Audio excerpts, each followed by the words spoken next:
they're never going to land. Don't believe in cryptids that leave footprints in the sand. Don't believe in spirits appearing from the dead. The only demons out there are living in your head. Dream crusher, the Lord non-belief. If you can't prove it, no one can get ready for the grave. A pancake skeptic, we all know what that means. He's lurking in the shadows and crushing on your dreams. Dream crusher, the Lord non-belief. If you can't prove it, no one can get ready for the grave. A pancake skeptic, we all know what that means.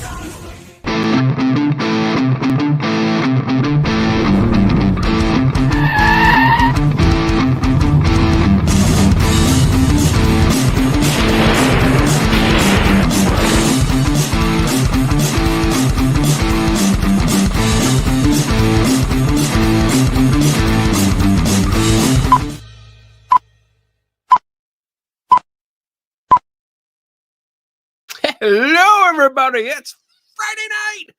Woo! What's that mean? It's the Skeptical Help Bar. I love it. Hello, everyone. Hi, guys. There's so many people in there. Oh, in the chat. This is so beautiful. I love it. Carburetors and coffee. That's awesome. Cree Storm, Michael Burkeen, Chris 52, Dolores Ratliff. Hopefully I'm saying that right. Abs is in the house. We got Ghost Quest. What's up? Peter Finnemore. Panda Kazin? Panda Kazin. I think that's how you're supposed to say it, but correct me if I'm wrong, because I get a lot of stuff wrong. Wandering Wenchy. I love that. Har of Horror. Got to be careful saying your name.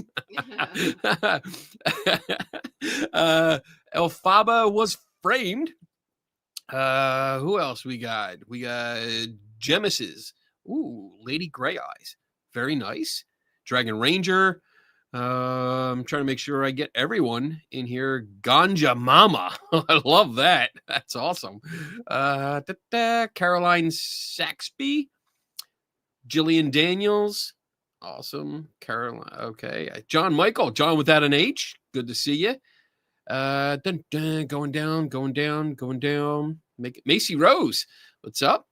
Going through. Daniel Reed's in the house. What's up? Daniel Reed starred in my latest video that popped up on the Center for Inquiry YouTube channel. There's Cat Mac. What's up? It's date night.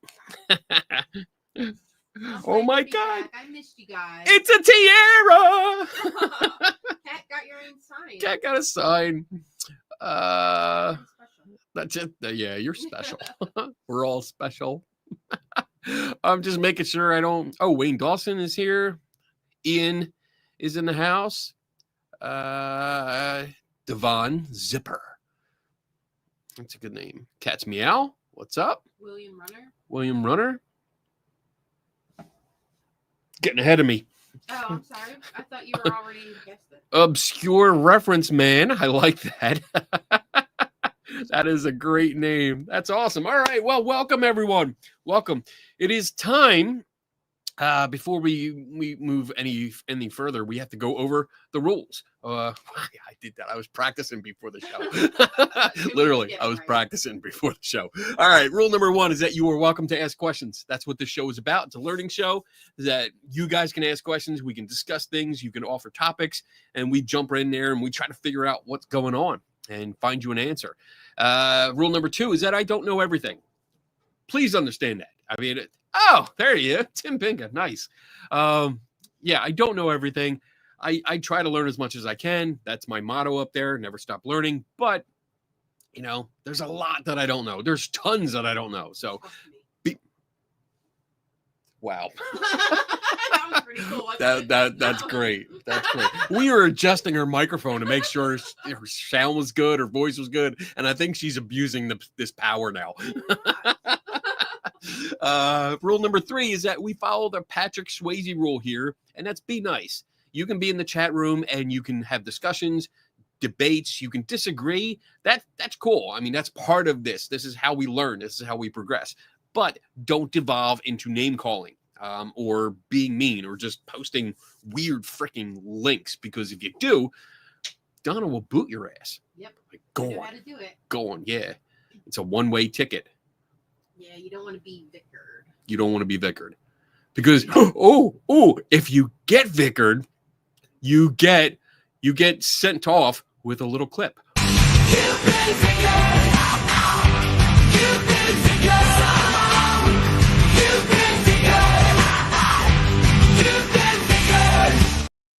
You like that? I love that. I'm so happy about that. Came out really good. That did. Rule number 4 is that you have. I'm screwed up. Rule number 4, we're going to do a retake, is if you do have a question, please do us a favor and put a capital Q in front of your question. And that way it helps out Donna to see it in the chat, because there's so many things that go by. She can pick it out, put it in the queue, and save it for later. And then rule number 5 is my favorite, which is because we're at the bar, and this is my new Vegas cup. It's a replacement cup because my old one got messed up. But Yeah. now it's all sparkly again. It's shiny. Ooh, shiny. All right. So tonight is open mic night. I love doing that. So this is the kind of show that where we take questions. But before I start taking your questions, Yeah, don't we have to learn what we? oh, we do have. I wasn't even going that way, but okay. Yes, We should do that before. we should do that. We poll should the do that. question. That's why I have a producer to keep me on track. Yeah. So I'm here. let's do our. What did we learn last week?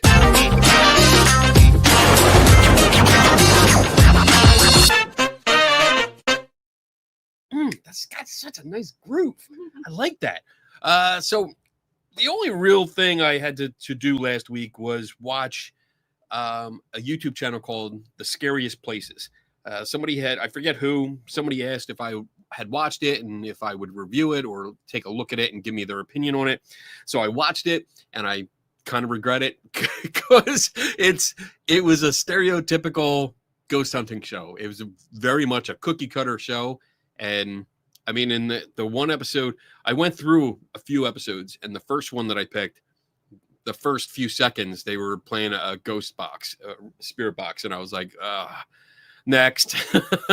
Went to another episode, and typical equipment, typical asking questions of the dark and jumping at every noise and stuff. So when it comes to that channel, I don't recommend it because it's just, it's just a typical ghost hunting show. So that's really all I had. I did want to also say that we had a contest, and that was based on the Kenny Claus joke that we did. Oh, Kenny Claus. Yes. like two shows ago, right? Yeah, we were talking about Kenny Claus. Yeah. So it came up because I look like Santa Claus. And I offered that if people sent me mail, like physical mail, to the address below, that if you addressed it to Kenny Claus, the first 2 people would get an autographed issue of Skeptical Inquirer with the cover story by Adrian Hill. And one piece of mail autographed by Adrian Hill. Yes. Isn't that what I said? No. Oh. You said the article. Oh, okay. What she said.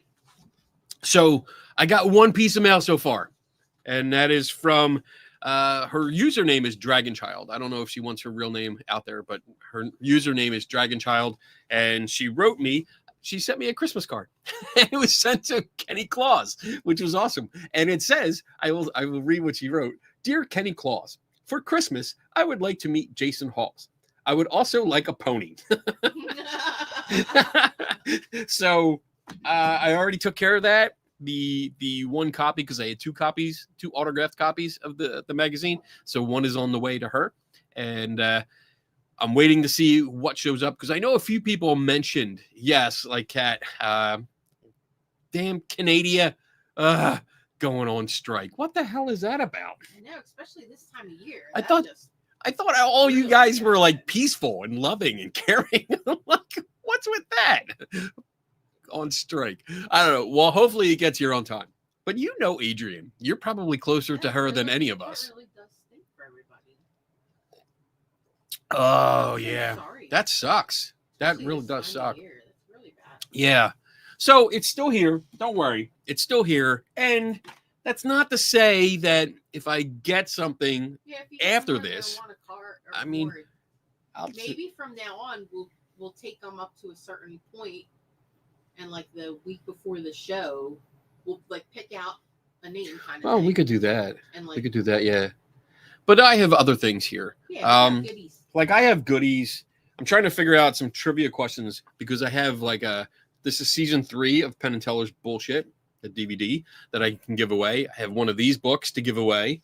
And I don't know if I explained it on one of these shows, but I went to the Para Unity conference and I love Weird New Jersey. So it's a magazine, it's weird stuff. And I think they used to publish 4 times a year and now it's only twice a year. But I collect them because it's weird. It's all the stuff that's weird. Weird. Yeah, you would think. Because they've been running it for how long now? But this is issue, like I'm on issue 61. Okay. So that's the latest, 61 And issues. you figure how many pages an issue? So it's a How many lot. stories I mean, there's a like, lot. is There's there a like lot of 10 stories. in each For one? one of the smallest states, Yeah. it's got the most weird shit. But then again, it is Jersey. So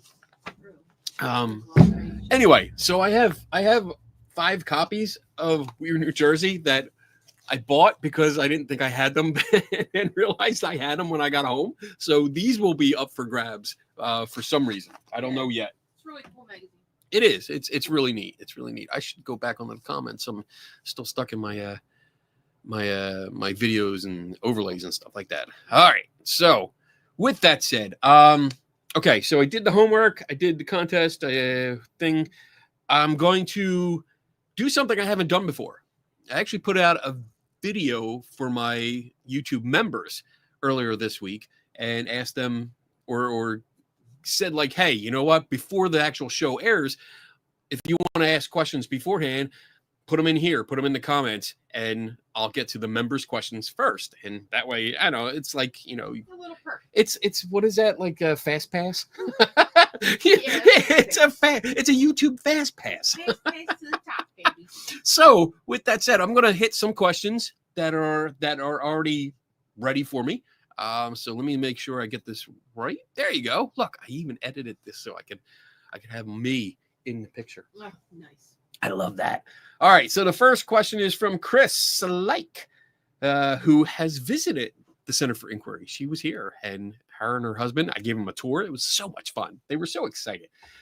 So her question is, when's the next 3 Tortured Souls on? I really want to see the one on the Shroud of Turin. So that will be December 3rd, I think. Let me check the calendar, make sure. Wait, that's not my calendar. That's my calendar. There we go. December 4th. I'm sorry. Oh my God, I burped. What? Wow. Did you hear that? Yeah. Like that exploded in my head. That was like, wow. You know, like the cartoons when they're like, Trying to keep it in and talk at the same woo. time. I tried. I was trying to be polite, not like burp directly into the microphone. Oh my goodness. Woo. Anyway, so December 4th, we're gonna have that show. Unfortunately, it's Wednesday night. It's the first Wednesday of December, and when we postponed it, one of the guys had an issue where he couldn't get away. So we had postponed it, but then the next week I was away. I was at the Monroe House in Indiana, and then this week was bad because I had a podcast already scheduled. I was doing an interview for another podcast, so I wouldn't be able to make it. So we just decided to push it off. But that's actually good because we had more time to really look into it. And I know some of us got some old books and magazines, and actually like Dave ordered 2 magazines, Popular Photography and National Geographic, that had early articles, really in-depth articles about that. And then I was jealous, so I had to order them too. So you're pushing. So yeah, so now I got them back. over there, and now I get to read them and go through them. So we'll have a much more informed show for you. So there you go. That's that question. Interesting topic. Good. Next question is from Cree Storm. Oh, let me get the read more. So there's a lot here. And I'm just messing with you, Cree. No, there is a lot. But this was actually an interesting question. You have a couple questions in here. And I'll go through it. It says, it seems fitting. Okay. Hopefully not surprising. Anyway, I'm told that I'm very spiritual. I'm half Cherokee, but I wasn't raised this way. I just seem to be this way. I get it. I just seem to be a lot of ways too. Some that annoy people, some that don't. So I get it. I understand. I don't know where it comes from. It's just how I've always been. I want to know, when I say spiritual, am I saying that right? Spiritual? Spiritual. Yes. My mouth doesn't feel like it's saying the word right. Spiritual. Maybe it's my Philly accent. Let's see. I want to know, when I say spiritual, what does that mean to you? You also go on to say, what do you think about being me? Wait, what? I'm having a hard time here. What do you think about being more spiritual than scientific in my way of thinking? I'm not sure if that's the way it was supposed to be said, I think being is in there too. yeah. Okay. So spiritual, when I think of that, I was looking it up because, I mean, I kind of have this idea that spiritual means basically like getting in touch with the universe, or meditation, or just admiring nature more. A lot of things. It can be. It's a wide net. And to be honest, when I looked it up, that's what I found. That it's different meanings, that people can be spiritual in the way that's highly religious, but then you have I think it's a Venn diagram, you have the two circles that overlap slightly. Shut up. What's up? Sorry, that's an automatic response. So you have like a religious spirituality, and then you have more of a nature kind of spirituality, and they overlap a little bit with some beliefs, comfort, reflection on your life, your ethics, and just all in like the way you view life and nature and stuff like that. So spiritual to me, I guess when somebody says it and does not explain or clarify, my default would be that it's not necessarily I need to drink more. Maybe Religious. That's the problem. I'm just too sober. I need the pregame. It's not necessarily religious. See, I took a drink. I said it. I lose them all over the place. It's not necessarily religious. It's more like being in all of nature. Maybe in all of nature. I think that's what I really go for.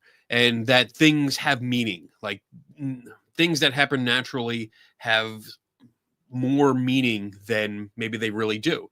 And the meanings are there that we put into it. Because I mean, you can be spiritual and get some kind of like inspiration from looking at a mountain scene with a lake, and some people can hike down into a valley and get the same thing. Some people can just sit on their back porch with a beer, and chat with a friend and also feel the same kind of inspiration or relaxation or comfort.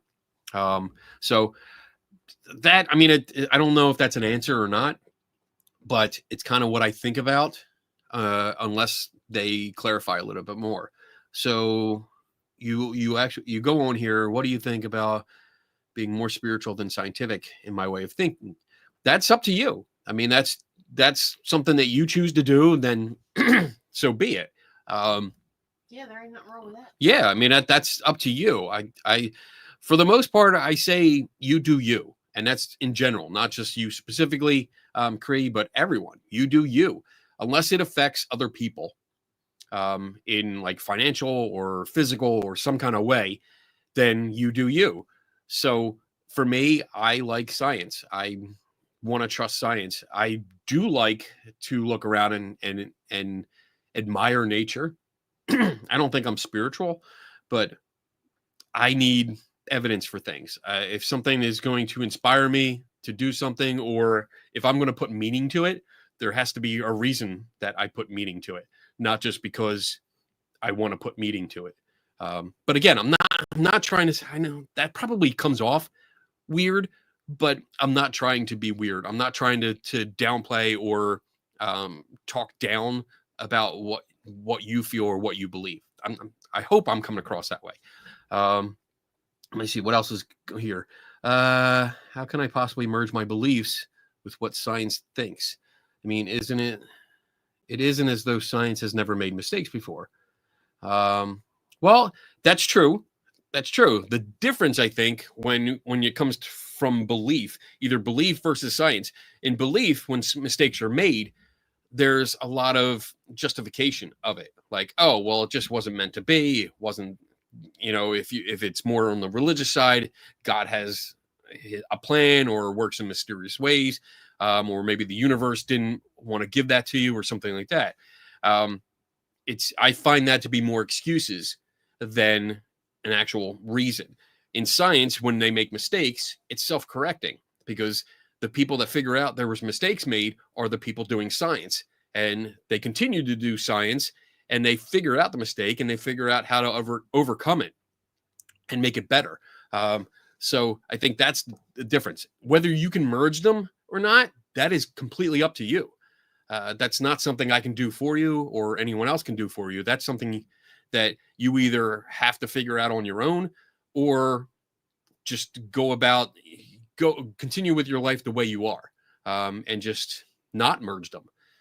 There's plenty of scientists that believe in like the Christian God or other gods. Do you have to merge your beliefs in science? That's good. Yeah. I mean, that's exactly.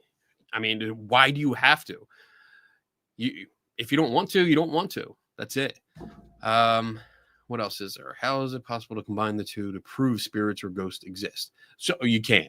You absolutely cannot do that. That's not going to work, because belief is basically believing without evidence. I mean, that's what it is. It's accepting something without evidence, and that's just not.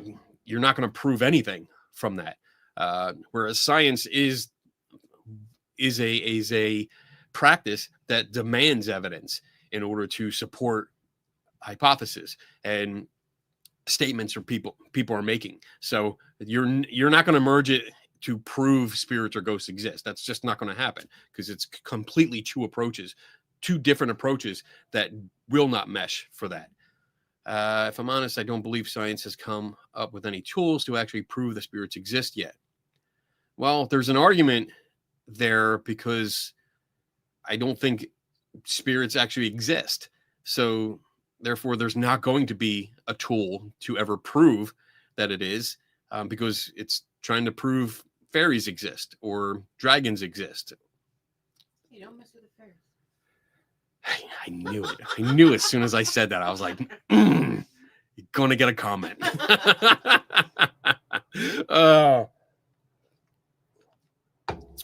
So, yeah. I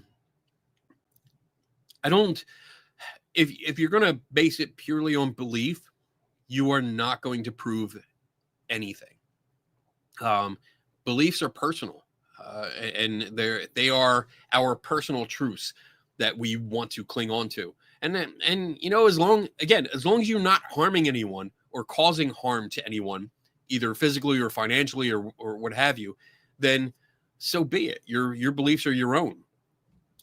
It's the people that force their beliefs into lectures and out into the general public and try to convince people through monetary means to believe what they believe. Then there's a problem, because now it turns into disinformation, misinformation, conning, and just outright deception. So that's a whole big can of worms. All right. So I think I answered just about everything here. I think you did. All right. So I'm going to move on. Hope that helped a little bit. Next question is from, I don't know how to say that. RLL Uliffy. I'm going to go with that. How did you land on the name Three Tortured Souls for your podcast? That's a good one. So is Tim Vickers in here? Dave Schumacher in here? Yeah, I think, Okay. I did see Dave in there too. Basically, the Cliff Notes version is that all of us at one time or another knew a fourth person. Okay. And this person, let's call him Mr. Hat. So, Mr. Hat. stop! Don't make me laugh. I'm trying to keep it together. They're both here. They're both here. Oh yeah, Dave's here. there they are. So, Mr. Hat. Let's say that I think Tim was the first one that was doing a podcast with Mr. Hat, and then once in a while I would guest host that podcast when one of them could not make it, and it was fun. But then Mr. Hat got cocky and overconfident and really, what is that? Heavily embellished his bio and a lot of the things that he was doing and how important that he was and how famous he was. So I might have said a few things. I did say quite a few things, like directly to him. And he did not want to be friends with me anymore, which is fine. And he didn't want anyone else to be friends with me, including his other co-host. So then after a while, I think that's, and correct me guys if I make a mistake here, but Tim was out. And then, Sorry. what are you doing? Holy crap! I'm gonna be drunk and high. Oh my god. So then it was a little bit later that he started Mr. Hat. Mr. Hat started a podcast with Dave, and they went for a while. And I think Dave started questioning some of the things he was saying or doing, and that fell apart. So the three of us, since we were all rejected, but also tortured by Mr. Hat, because we considered it torture having to hang out and talk with him and work with him. So that was pretty much how a natural name came about of Three Tortured Souls, because that's what we felt. And I think hopefully I got that right. Let me know if that was the shortened version. So let me know, Tim and Dave, if I'm missing anything specific that you would like to add to it. But we can address this again in December. Tortured by Mr. Hat. Wow. Yep. Yeah. He was an asshole. Anyway, again, that's the short version. Hey, Taryn. Hi, Diana. Carl. Oh, I'm seeing a lot of paradox. Paradox? Is it? No, Paradix. Paradix. Okay. All right. Let me move on. Last question here from the members. That covers it. Thank you, Dave. Thank you so much, Dave. All right. Last question is from John without an H. What cameras do you use in your videos? So I'm assuming that you mean my TikTok videos or my YouTube videos that I do for Center for Inquiry or CSI, and I use my phone. For the most part, I use my phone. I have my backup phone, so I use these. That's it. I usually just film everything on that, and if I have footage from something else, like if I take my DVR with the multiple cameras, I might use footage from that. If I take what else? I have a little drone, but it sucks, so I don't really use that. But I also, like, the next video that I do, which is going to be on the Monroe house, I'll be borrowing footage from Joe Vitale and Jeff from Boo Productions. So, but basically, yeah, everything is shot on my phone. That's it. And I put it in editing software and I clean it up.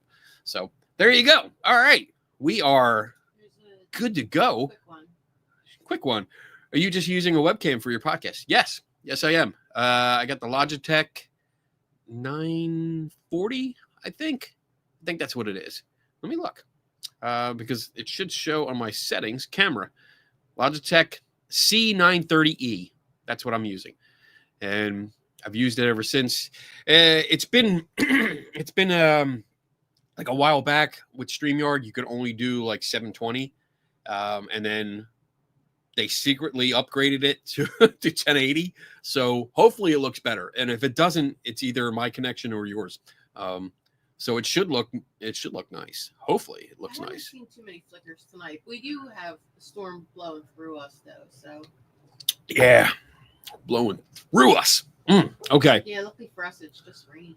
So so that takes care of the member questions. And again, I might do that like once a month or something, where I put out a video for the members only on YouTube and just say, here, here's a couple days early, get your questions in, and I'll address them at the beginning of the show. So that was fun. I like that. Excuse me. Whew. All right. So yeah, I am ready. Let's get into some other questions. Peter, what's up? This is more about physics. Let's say hypothetically, there were actual spacecraft in Star Wars. Would there be G-forces like there are for planes in atmosphere?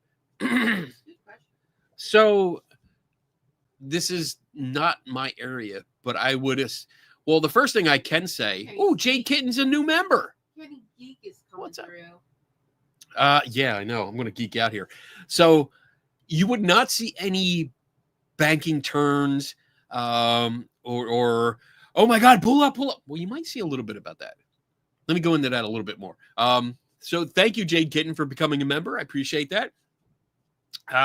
So in space, in open space, there is no gravity. And I believe G-force is gravity force. So when you have you're pulling like 3 Gs, you're pulling 3 times what Earth gravity is. So if you're in open space, there would be no G-force. I think the only thing you would feel, and I don't know how this would equate to G-forces, but you would feel the change in direction, because if your ship is going one way and you suddenly change direction, unless you're completely strapped in, your body is going to want to go in the previous direction. So you're usually holding on to something, or if like astronauts in the space station, they are already in that rotation, that orbit. So that's why there's no, I think they still glide. If they let go of the space station, you'll still see them drift. And that's the movement of the space station itself. But I don't think, let's see, G-forces measure weight. They are not dependent on gravity alone, but are experienced whenever there's a change in velocity or direction. So what is G-force now? What is G-force? G-force refers to force acceleration by an object measured as a multiple of the gravitational force felt on Earth's surface. Essentially meaning, so is let's see if the almighty Google knows.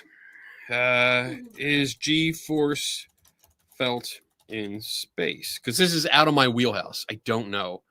No, there is no such thing as 0 G's.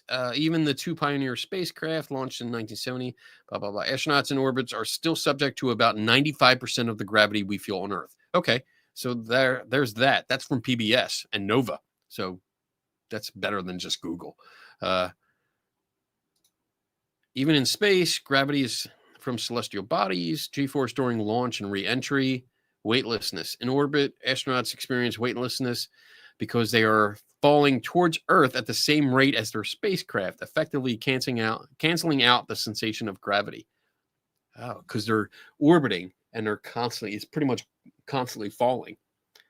I have been falling for 30 minutes.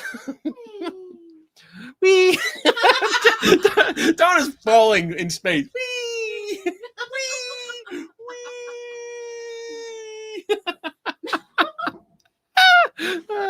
So yeah, it looks like yeah, you're still going to feel that force of acceleration.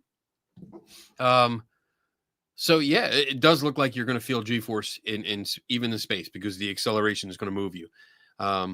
So yeah, good question, but that was definitely out of my wheelhouse. I'm not a physics person or a space scientist, so that was a good question. I learned a little bit there. That was good. All right. Abs. What do you do when a YouTube person friends us, messages us, I'm winding this idiot up and enjoying it, but do people pretend to be you? Huh? What do we do when a YouTube person friends us, messages us, I'm winding this idiot up and enjoying it, but do people pretend to be you? I'm not sure. Do you understand? I'm not sure what this means, Abs. Could you clarify a little bit? Like, is somebody pretending to be me? Or you. He's asking you, Oh, what do you do when a YouTube person friends you? friends me Yeah. and messages me. I'm winding this idiot up. I don't. Well, that's not nice. I mean, who's the idiot? I mean, I think that's the important question here. Who is the idiot? Because if the idiot is really an idiot, then I don't. It depends on the origin of the idiotness. You like that? Wow. I mean, if they're being willfully ignorant and just being an asshole, then yeah, wind them up. Yeah, go ahead. I mean, if they're just ill-informed or misinformed, then maybe not. I don't know. I need more information. Are people catfishing, pretending to be gay?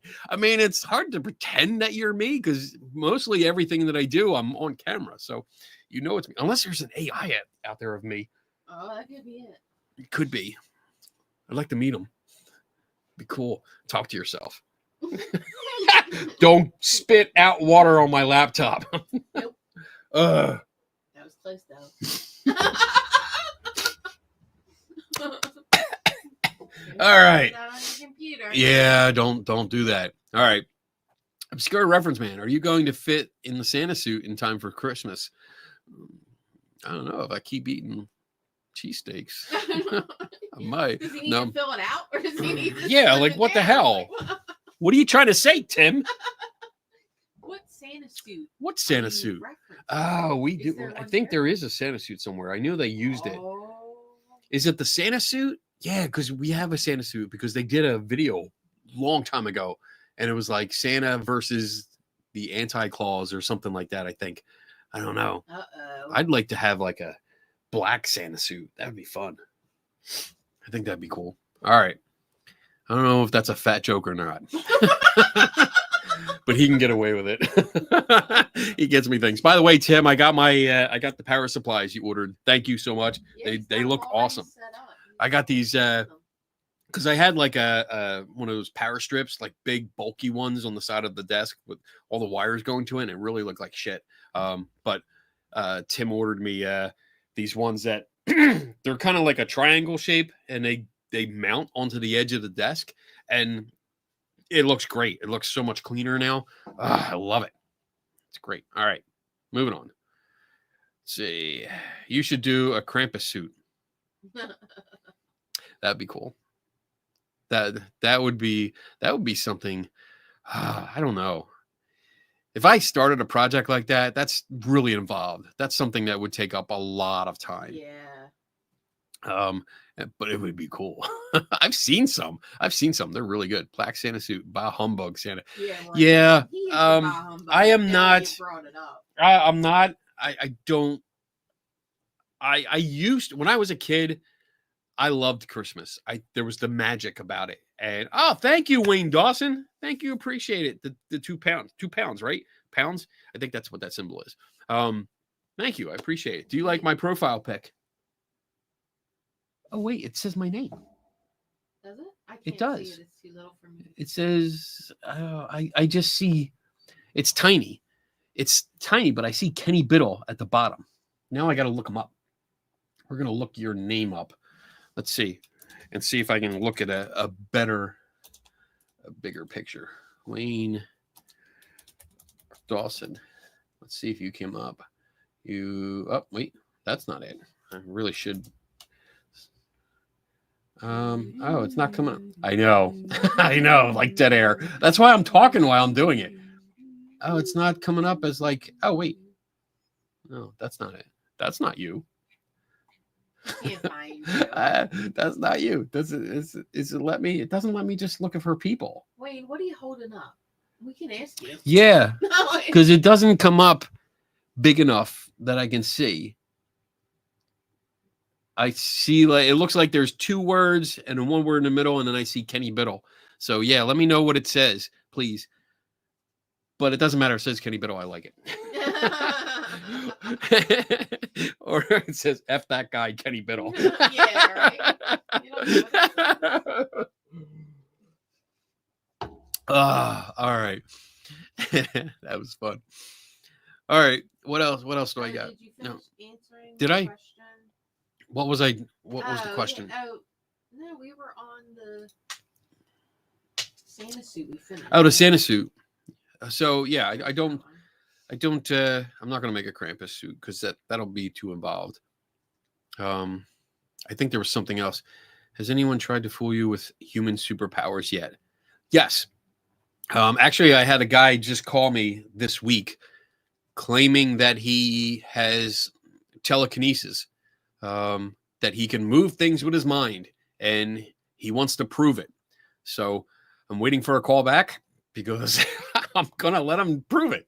I'm going to see what he does, and if he, I don't know if he's in the area, but if he's in the area, I'm going to say, hey, come on out to the center and here you go. We'll set up a test for you. I'll go through the motions, and I'll consult with Jim Underdown out in the CFIIG with our $500,000 challenge of got superpowers. I'll talk to him and see what we can do and work it out. So yeah, people have tried. There was a lady back over a year ago that tried to tell us that she could move clouds. We had the dowsing guy. The clouds lady was. It was one of those stories. I kind of feel bad for her because, like, she showed up with this claim that she could move clouds in the sky, like move them around at will. Like she showed up and there's like 20 of us. Yeah. 20 people around. We go up to that parking garage and it's like, okay, here's your chance. And I literally felt so sorry for her at that moment because she's trying, she's like waving, and I don't know if she's trying to like blow it, like maybe she flaps her hand enough. I don't know, but I felt really bad. Yeah, and that video is out, right? That video is out. Yeah, you can watch that video. You can watch the dowsing test that we did here. That's all on the Center for Inquiry YouTube channel. So if you look up Ghosts in the Machine, it's under that. So you can check that out. But yeah, okay. Kenny, what are your thoughts on remote viewing? Have you heard of it? I have heard of it, yeah. Jillian. Yes. We have a box here that we do a remote viewing challenge once in a while. And we put, we should do that like next week or something. Yeah, that's what I said. Okay. Good idea. So yeah, we have a box and it's marked. It's just for remote viewing, and we've done a challenge here on the show for the last, I don't know how long we've been going. We're at 179 shows. That's a lot of shows. That is a lot. But yeah, we've done it, and there was actually a guy that, let me see if he still has it up, because there was a guy that did a Facebook page that was Kenny Biddle's remote viewing challenge. And he would, every time I did it, wait, is that it? That's not it. That's not. Oh my God! Look how young I was. I'm looking at a video of myself. I'm gonna show. Oh wait, that's not what I wanted to do. I'm going to share the screen and show you a young whippersnapper Kenny Biddle. A young Kenny. Look Biddle. how young I look. I look young and cute, and I was in shape. Look, my Superman in shirt shape. actually fit. But that's the remote viewing box that we use right there. Yeah, we had fun. We did that a couple times. I'm trying to see if there was look at me. I'm so young. Oh my god. Where has my youth gone? Down the shithole. No. I don't know where. Maybe he took it down. Kenny's getting older and older as we Yeah, the evolution of Kenny. Anyway, so yeah, we do that box once in a while, and we put it on here. We offer a prize. Usually it's something like just fun, like a toy or something like that, if you can guess what's in there. And I take it to conferences with us so that people can, if they think they're psychic or medium or can do remote viewing, I let them have a try. So, but so far one person has gotten it, and it was not because they were remote viewing. It was because they legitimately just guessed, and she was really cool with it. She guessed. She couldn't believe she got it right, and she admitted right away. She's like, I wasn't using any powers. I just guessed based on the stuff that I had in my office. And it was not this office. It was a different office with a whole bunch of comic book related stuff and monsters and all that kind of stuff. So, yeah. All right. Damn. I don't know what's going on. I don't either. Maybe it's all that smoke. I haven't been smoking. Ever hugged a tree? I'm sorry. I don't know why I'm laughing. That's funny. That got me good. Ever hugged a tree, Kenny? If not, why not? You should hug a tree now and then. Why? We got Hey, Abs, thank you so much for the £4.99. Thank you. Well, what would happen? What happened to us? What the fuck would happen to us if Kenny? Oh my God. If What's Kenny wrong with says me? I can't explain that shit. Thank you. If that happened, don't worry about it, because I don't know everything. And that's it. Like, if I can't explain that, I just don't know, and I haven't looked into it. I mean, how many? Actually, think about like how many times somebody has asked you a question and you were like, I don't know. I mean, that happens to all of us. So it's not a panic attack. It's not a reason to freak out, because I actually don't know everything. I know a lot about quite a few topics because, well, I know a little bit about a lot of things. I think that's how I usually say it. I know a little bit about a lot of things because for years I have looked into all these things. Every time someone has a question and I can't answer it, that's what I look up, and I want to learn more about it. And I've become obsessed. I want to know everything about that. So that's how I've gotten to where I am now. So when I go on podcasts and other live streams and I can offer information, it's a lot of information because I have looked into it before and I have this buildup of knowledge, and I like to share as much as possible. So good question though. Good question. And again, I appreciate the $4.99. That's awesome. So I have hugged a tree. I have. I can answer that and say yes. My question is like, why though? He Like, hasn't hugged one in a while. I mean, I don't hug trees on the regular because it just, they're barky and they scratch. And I don't want to. You know, but I do, like, I actually like walking barefoot in the yard. And that's actually from martial arts training. Like, I never walked barefoot before, but doing that for so long, it just felt more natural than wearing shoes. So I do like to go into the yard and walk around like that. And that's just because of the feel of the grass. I like the feel in the grass on my tootsies. Yeah, That's all. Being one with nature, he doesn't know it. I'm one with nature. He just doesn't realize. When I chase the squirrels out of the yard, the cats. Jade Kidden. Totally irrelevant question, but shouldn't it be Kenny Biddle care of? Except instead of the opposite? Probably. I like to mix it up. Keep them guessing. They would know Yeah. Inquirer office before they would know Kenny Biddle. So I would think that you should keep the company on there first. Do I have it the other way? What do I have? What do I have? Oh, yeah. You have it the company first. I do. Yeah. Which All I right. think it should be. All right. Keep it like that. Yeah. For now. You may be right though, but I wanna keep the postman guessing. Yeah, if you put Kenny Bill on it, It'll come to me. It'll get. I'm here. still waiting for more like Kenny Claus stuff. So we'll see how that goes. Paradox. Is it paradox or paradix? Because phonetically it looks like it's paradix, which is like a paradix, which is funny. It makes me laugh. Okay. How's that a maturity? I look old on the outside, but I'm really 12 on the inside. He is. I really am. Really is. How do you keep notes of your investigations so that you can easily reference back to them? Is there a workflow? So, yeah. Honestly, when I start a case, when I know I'm going to be working on a case, the first thing I do is I open a file, and I have a file both on my PC. I have it on my I have one on my hard drive on the computer here. I have one on the Google Drive so that I can access it anywhere. But I also have a physical file that goes in the file cabinet. Smile, Donna. You're going to be on TV real quick. See, behind her, there's file cabinets there. So in those, I have files. Do I have any files out? No. Because he just cleaned up his office. Yeah, I did. So yeah, I do.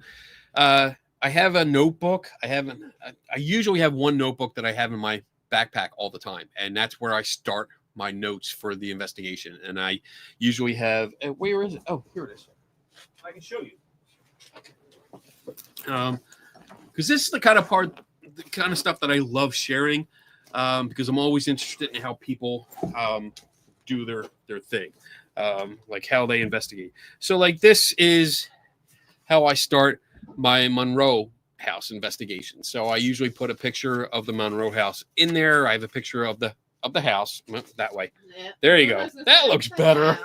And then I have like a timeline and notes that go on there. More history, I guess, in the beginning. Right. More history. I have a sketch of the house as I went through the room, so I know what the layout is. Some pages you'll see they grow. Like I have a graph there. That was a lot of data. I think that's actually from Dave Schumacher. Oh, wait, no. This is from Daniel Reed. We were doing the ultrasonic sensor, and he did a whole readout, a whole printout of from the ultrasonic sensor, the signals and stuff like that. But you'll see like there's a lot of Post-it notes that pop up. So that's in my notebook. That's in my general notes that I reference back to all the time as I'm going through the investigation. But as I'm researching like history, when I'm going through ancestry or census records or newspaper articles, everything that I find that I do verify is associated with the case or like in some way, I save it to a file, but then I also print it and it goes into the larger file in my file cabinet. And then I usually group them together. So like say there's one person in particular that I'm interested in.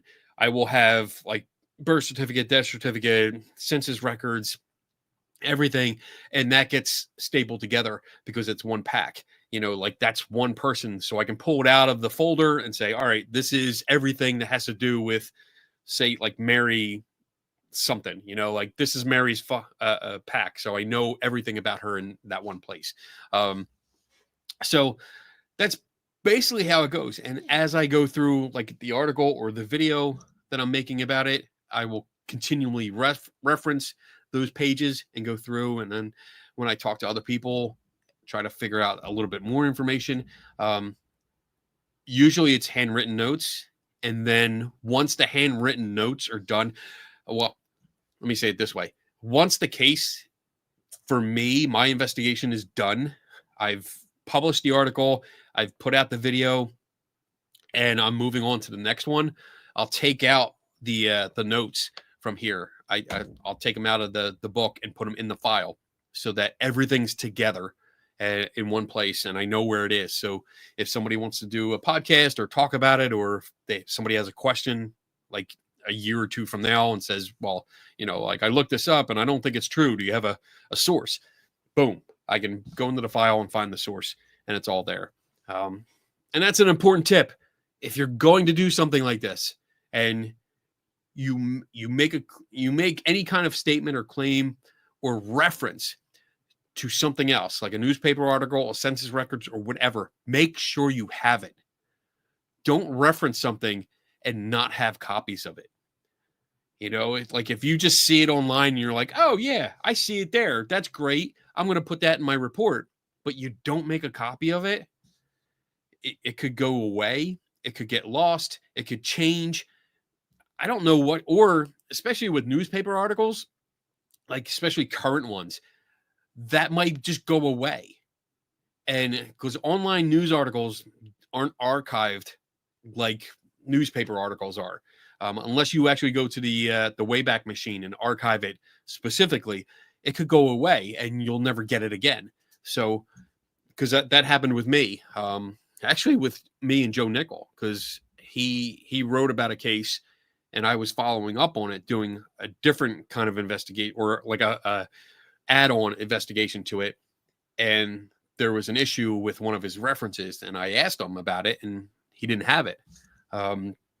Nothing in his file about it. He just didn't have it because he never printed it out or copied it. And I was like, all right, well, I can't use it now because I don't have the original source. So, oh well. But hopefully that answered your question. Hopefully. That's a lot. Yeah, you kind of went up there, but that's okay. Thank you, dear. I am so happy you approve. I'm glad you got it all. All right, let's do one more and then we'll go to break. Is Donna camera shy? No. Yes. No, I'm not. I'm trying to work behind the scenes. You just hear me when I chuckle or something. Yeah, she does have a camera on her laptop. She just doesn't want to on. Because I wouldn't be looking at you guys. I'm looking at the side and I'm trying to follow conversations. So There she is. I'm here. There she is. See, she is real. Yeah, I do exist. She does exist. They do exist. They do. Okay. Well, that was a quick one. All right. We can take one more. Yeah, we can. Okay. Here's a quick one. We got a lot. I see a lot. All right. Do you or Donna have any interest in seeing Wicked? Yes. Damn it. Yeah, Apparently, I'm going this weekend to see it. I told him he didn't have to go. I know. It's a long movie, but I think he'll like it. We'll see. It's like. But yes, we are going to be going before next week. Did you look at times or anything like that? I didn't yet for the weekend. I think we'll just get up tomorrow and go early. Good. Maybe it'll still be daylight out by the time it's over. What's that have to do with it? Because it's such a long movie. It's like a long movie should be reserved for like superhero movies. Star Wars. Well, not Star Wars movies recently because they suck. Anyway, all right. Let's do one. Do we have one more? Sure. You'll like it. I mean, I do. Like we just watched The Wizard of Oz, and I mean it's fun to make fun of the original because now, especially when you're watching it in 4K, it's like, oh, that's a painting. That's a painting. Oh my god! It's an old movie. It is. It is really good. But you know what? Like I'm not trying to be mean by pointing out all those things. I know, that's the thing that I like to do. I like looking and seeing. All right, that's there. I see the costume there, or I see the string, or I see this and that. You know, like I like finding that kind of stuff. So I said fart K. I did. I totally did. All right, we're gonna go to break. And then when we come back, we're going to hit some of the questions because I see we got a lot of them, which is great. I love it. I absolutely love it. All right, let me find my where's up there's the pee break.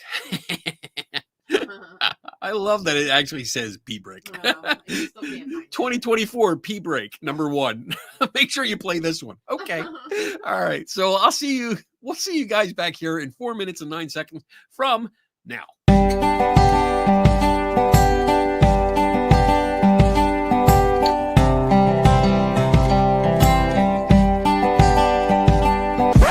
Now for something completely different. Welcome my fellow skeptics, welcome one and all. I am the chief investigator. Oh, come along, old chap. We will have a ball. Now if you will excuse me, it's time to open the mic. Good night. Good night. Kenny Biddle's the name, investigating's my game, and I will have at it. Quid pro quo, as the head of this committee. Hunting for ghosts can be shitty, but there is nothing better that I know. I am a skeptic through and through. I question everything, don't you? Let's open the bar and ask some questions, alright? Maybe you might find an answer or two. I will find the truth this night and day, and if my name is not Kenny Biddle, then I assure you here I will not stay. Good day!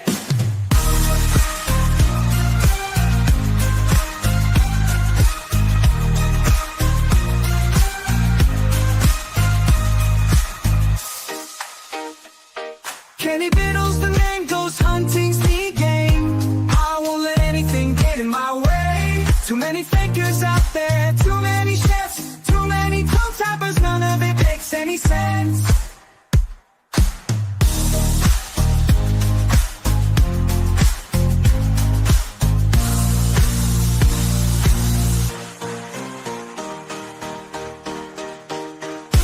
I am a skeptic through and through. I question everything, don't you? Let's open the bar and ask some questions, alright? Maybe you might find an answer or two. Who knows? There may be ghosts in the machine, but trust me, I am not so keen. I prefer to see these things clearly, not in 144p. I am a skeptic through and through. I question everything, don't you? If you don't think I am right, let's open my night. Yeah, yeah.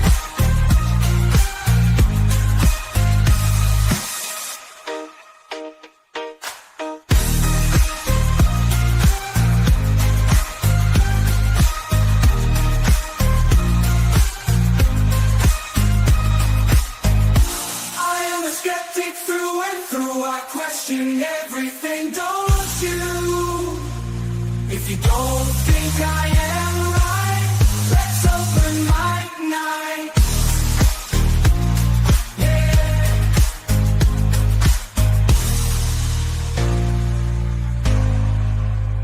If you have an answer or two, let Kenny Biddle solve it for you. Let Kenny Biddle solve it for you. The one and only Kenny Biddle. Kenny Biddle. Kenny Biddle. Kenny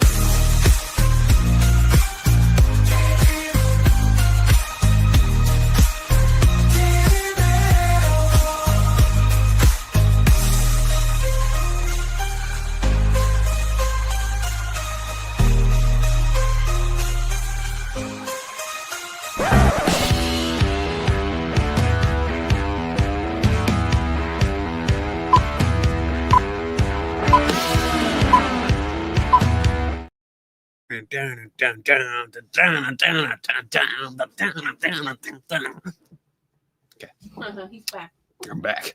All right. And the movie Wicked is only Act 1. Act 2 is next year. Ugh. That's okay. Does that mean there's an Act 3? No, Act 1 and Act 2. It's usually like. a Isn't Act Broadway 3 is play. like the final part though? I thought it was. Oh, okay. No. Maybe. Oh, and Pat Mack told us that The Wizard of Oz is like 85 years old. So you're picking on it. Yeah. Yeah. I think it looks pretty freaking good for being 85 years old. Have you ever everyone that's watched it, have you ever noticed there's a quick scene where the Scarecrow has a gun? Have you ever noticed that? There's one scene in it and he's carrying a gun and it's obviously fake. It's obvious, but I looked into it and apparently the original script had him using a gun. but they thought it was too violent. So, my T-shirt says, "I'm friends with Kenny Biddle." Oh, okay, awesome.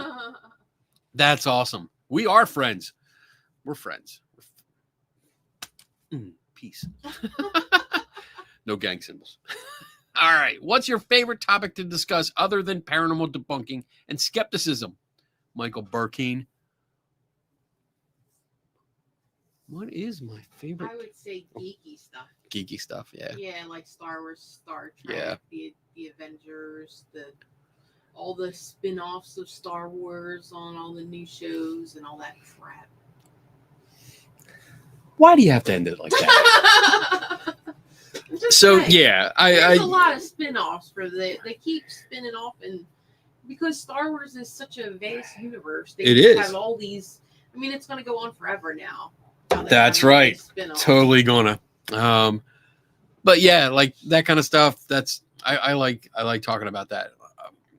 I like talking about it with other nerds because you can get into such in-depth conversations about completely made up bullshit that it just fascinates me. And I've said this before a few times. Hey, Bob. Or wait, better yet, Bob, this is just for you. Hold on. Oh, damn it, Bob, look at that. You got your own frame. So, like my an old buddy of mine, Joe Downey. I absolutely enjoyed talking to him. We used to work together, and we would spend like once a week or every other week, we'd have to spend a night at work because you were picked to be late, working late. And we would just go off on Star Wars trivia questions, making up our own questions, just making up questions that were accurate to the point where we had to make sure each other was spelling things correctly, or we'd have to check enunciation. And it was completely overboard geekdom, but I loved it. I absolutely loved it. It was so much fun. It was a break from the norm. You know, like this is my life. I like it. I love it. Did you see what Bob said? He just got back from seeing Wicked. Yeah, he missed our whole conversation on Wicked. So yeah, I mean, that's what I like talking, but I like doing other things. I mean, once I get into, I don't know if I talk about anything else though. Do I talk about anything else? No. I don't think so. Unless we're out maybe doing one of our videos or something. I like talking about cameras, but I don't really get talking, guys. You know that? I can't argue with that. He'll talk. Yeah. Ask him a question. You can sit down for 3 hours. But it's curiosity too. Like if somebody says something interesting, like I want to know more. Tell me about it. You know, and it's nice. It's nice hearing about what other people do and how they go about it. So I like to ask questions. All right. That's good. Cat Mac, where is Shelly Maskovich? David's wife from Scientology. I have no idea. I honestly do not follow anything Scientology does, so I'm clueless. I don't know who Shelly is or David. Write that down in your little notes. So I should. Maybe I should. Maybe you should. Let's see. Oh, I had homework that I did from TikTok because I also do a TikTok live Tuesdays at 7 p.m. if you're interested. But I had make Cat a sign on there so I can cross that off and replace it with Shelly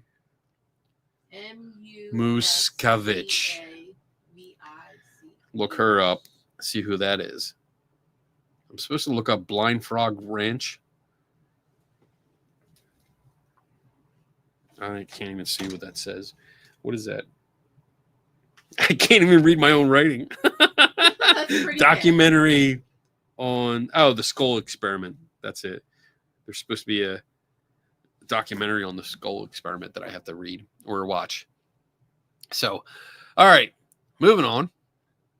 Let's see. Dun, dun, dun. David is the head of Scientology, and his wife has been missing, suspected dead for almost 2 decades. Oh, well. They're probably listening. I know they like to spy on a lot of people. What? I do know that. So I probably lied a little bit. I do know a little bit about Scientology. Okay. But I like for names like that, I wouldn't know offhand, but I know most of my knowledge honestly comes from Ono, Ross, and Carrie, because Ross has really pushed the limit with them by going into the temples when they were banned and getting kicked out and being watched. And then I did watch there was a documentary many years ago that from the wife of it was a sitcom. The guy was a UPS worker. Oh yeah. Carrie, Yeah. I think was the wife. She was in Scientology. She got out. Oh yeah. So there was a documentary where she was part of it. But I saw some of that. And I know that they do like to spy on people or like annoy the shit out of you. Yeah. They can be real dickheads. Yeah. I don't know what I don't know where I was going with that. I forgot the question. No, it was just we were just talking about how his wife's been missing for Oh. a few years. Probably is. She probably is not alive anymore, and they probably did it to shut her up. I don't know. I mean, I have no idea, Let's move on. but I wouldn't put it past them. Yeah. Tomorrow we're going to see people across the street with cameras. King and Queen. Thank you. Thank you, David, Michael. And then Bob got it too. Yeah. All right. Where'd the question go? Here King of Queens. King of Queen. Oh yeah. Leah Remy. Is that it? Is there any questions that you don't like answering? Honestly, the only questions I tend to avoid are ones on politics. On politics and some, I don't want to mention it because then people are going to start asking me about it. Just don't say it. And then I won't say it. There's some topics that I will avoid just because it's honestly not my area and I don't have enough information to make an informed opinion. And therefore, if I don't have enough information, I don't want to make an informed opinion. So, or any opinion at all. So I will not speak on it. And that's just more CYA than anything else, because I'm not going to, when you start to make an opinion about something you know nothing about, then you become the people that I bitch about. Exactly. Yeah. So like, I try to avoid that. So yeah, that's good. Jillian, remote viewing. What are your thoughts? Oh, wait, didn't we do this? Did we? Yeah, we did that. Someone else asked the question too. Oh, okay. All right. Here we go.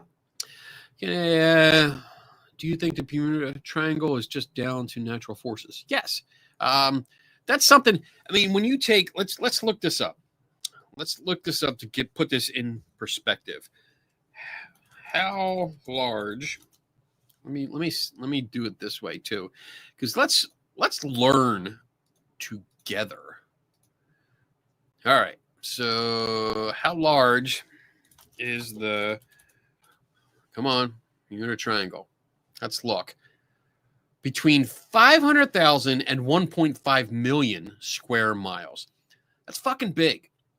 I mean, that's big. That's a huge area of ocean, open ocean, where things can go wrong. And if we look at it, let's see, this brings it up. So we got Cuba. Let me see if I can get closer in here. Okay, there's Florida, Miami, Puerto Rico. Major shipping lanes go through there. So yeah, things are going to happen. Things are going to get fucked up and sink. Things are going to happen, especially when you're talking about 50, 60, 100 years ago, something like that, where, yeah, you're going to have ships even further. Ships are going to go down. But if we look at the big picture, and this is, I'm not prepared for this, but we did, Three Tortured Souls did a show on the Bermuda Triangle. We picked that topic and we looked into it. And at the time, I was able to find that like areas where a lot of accidents happen, or a lot of ships that go down, or aircraft go down, and you follow the major shipping routes, and you'll see there's a trend. And there's many other places that have a higher rate of accidents and or sinkings than the Bermuda Triangle. The problem is, like, this is something that was spoken about. I'm not going to do nothing. Get out of there. He wants me to take lessons on something. Wow. So where was I going? Oh, this got mentioned in a book. And I'm thinking, this is off the top of my head. I haven't refreshed myself on this. So maybe the 50s or 60s, where it was mentioned in a book. And of course, it was a book about like shipwrecks and stuff. And the author took creative liberties, to say that this area called the Bermuda Triangle had a higher rate of sinkings than anywhere else in the world, which was not supported from any data. It had no support whatsoever. It was just something he embellished for a book. And again, this is pre-internet, so we didn't have a chance to fact check it. It was just a book that was released, it was published, it became popular, and it got into the popular culture. So I think it's down to natural forces. I wouldn't say there's anything mysterious going on here. There's nothing to fear. There's actually, we're considering, and it depends on finances, if I can afford it, but we're considering on going on a cruise with Skeptoid. If anybody's interested. Yeah, Brian Dunning of Skeptoid.com, the Skeptoid podcast, he's hosting a cruise to the Bermuda Triangle next year, and we're thinking about going. If we can, save up some money and see if we can go. But I want to go, just to say, yeah, I was there, and look, I'm still alive. I made it. Didn't see any vortexes or aliens or anything like that. So, hey, Jeffrey. So yeah, I think there's a lot of hype around it, and it's one of those things that it basically got in on the ground floor, where when conspiracy theories were starting to develop. I think that said that most of the shipwrecks were caused by the methane bubbles that were occurred. No, that is hogwash. That's a word I haven't used. Yeah, that's an idea that's been shopped around, been thrown around, but there's absolutely no evidence to support that is what is taking down all of these ships. No, it's not. And I think now I got to find it. Put it on the list. I am. Methane bubbles, Bermuda. I'm pretty sure somebody did some actual good testing on it and found that it wouldn't work. That the amount of methane that would have to be released would be just beyond anything that we knew has already been released to take down any of the ships. So it just wouldn't work. It's not a viable reason. So good question though. Yeah. Hopefully we'll get there next year. And I forget when it is, like June or something, June or July. Yeah. Maybe we'll do a live stream. Well, we probably can't from there. A druid drummer. That's a cool name. Have you been able to investigate an e-meter yet? If not, how interested would you be in getting one to investigate? To be clear, I do not have one to hand over for investigation. I wish I did. Okay, I'm glad you clarified that. I'm very happy. I am very interested in investigating an e-meter. And I do have possible means because I learned at the last SciCon in October that Jim Underdown of CFIIG and our the director at the CFI West acquired one. So he has one, and it was on the table because they had a little table set up at SciCon, and I walked past it and I stopped. And I'm like, wait, is that a real one? And he's like, yep. We had a ex-member that had one, and he donated it to them. And I was like, oh, I want to play with that. But unfortunately, I didn't have time to do it then. So I'm gonna see if we can make arrangements that maybe I can either I get out there to play with it sometime next year, or if I can convince him to ship it out here for a while, that I can have it on loan, because I would really like to figure out what it does, and exactly, cool. yeah, I think it would be fun, Be nice to play with. yeah, and piss off Scientology people. I'd be like, look, I got your e-meter, come get it, bitches. But then it'll be gone. Michael Burkeen, Kenny, can you check your email? I sent the Kenny Claus fan art for the contest. Fan art for did we have a fan art contest? Fan art. I don't think we did. I think maybe you might be Maybe mistaken the a little bit. magazine, that's what he meant, maybe. Maybe I don't because know it had to what be I don't actual know. mail that came here. But I can check. Oh, like email doesn't count. Well, I didn't specifically state that, so True, but you did say it might send be it on to the me. address. I did put up a physical address, Yeah. so we'll see how good it is. If it sucks, you're not getting one. We'll put 'em in the Oh, wait, pile that's not for- it. What's that? Awesome. Okay. Oh, somebody reached out. They want to talk about the Blair House. That's nice. That's nice of them. Okay. No email You're not yet. supposed to be reading your emails. What? Oh, sorry. Wait, are you saying that? Yeah. He said check your I email. know, but can't you That's just what do I'm a doing. search? You're reading No, your I'm emails looking at the without new going on. everything new stuff. No, No, when I you only said got that, 3 you didn't new. say when you said I did not. He said, can he check? Oh, yeah. So I haven't gotten anything that had an attachment on it. So I'm looking through. Nope. Brian Dunning, because he sends me shit all the time. You know, that bitch sends me stuff. Like, he gets hate mail Mhm. and he forwards it to me. Oh, nice. And he's like, here, can you take care of this? No. Yeah, I'm looking back. I don't have anything. So going back to Sunday, I'm just gonna make sure because I don't think I missed. Oh, wait, shit. I did. I did. How'd I miss this? You're checking your email again. No, I'm doing it because of him. Kenny Claus art from Michael Burkeen. Ha ha ha. I knew this was bullshit. Let me see here. Let me share this so you can see what it is. That was funny. I probably shouldn't be showing all my email. Yeah, right. So there it is. Just look. Don't look here. look off the look screen. here. All right. That was funny. All right. I will send you something. I don't know if I'm sending you the SI that's autographed because I did have the address up, so it should be a physical thing, but I'll send you something for that because that's cool. I'm going to print that out. That's cool. All right. Moving on to the next question before I start checking email because that's what I do.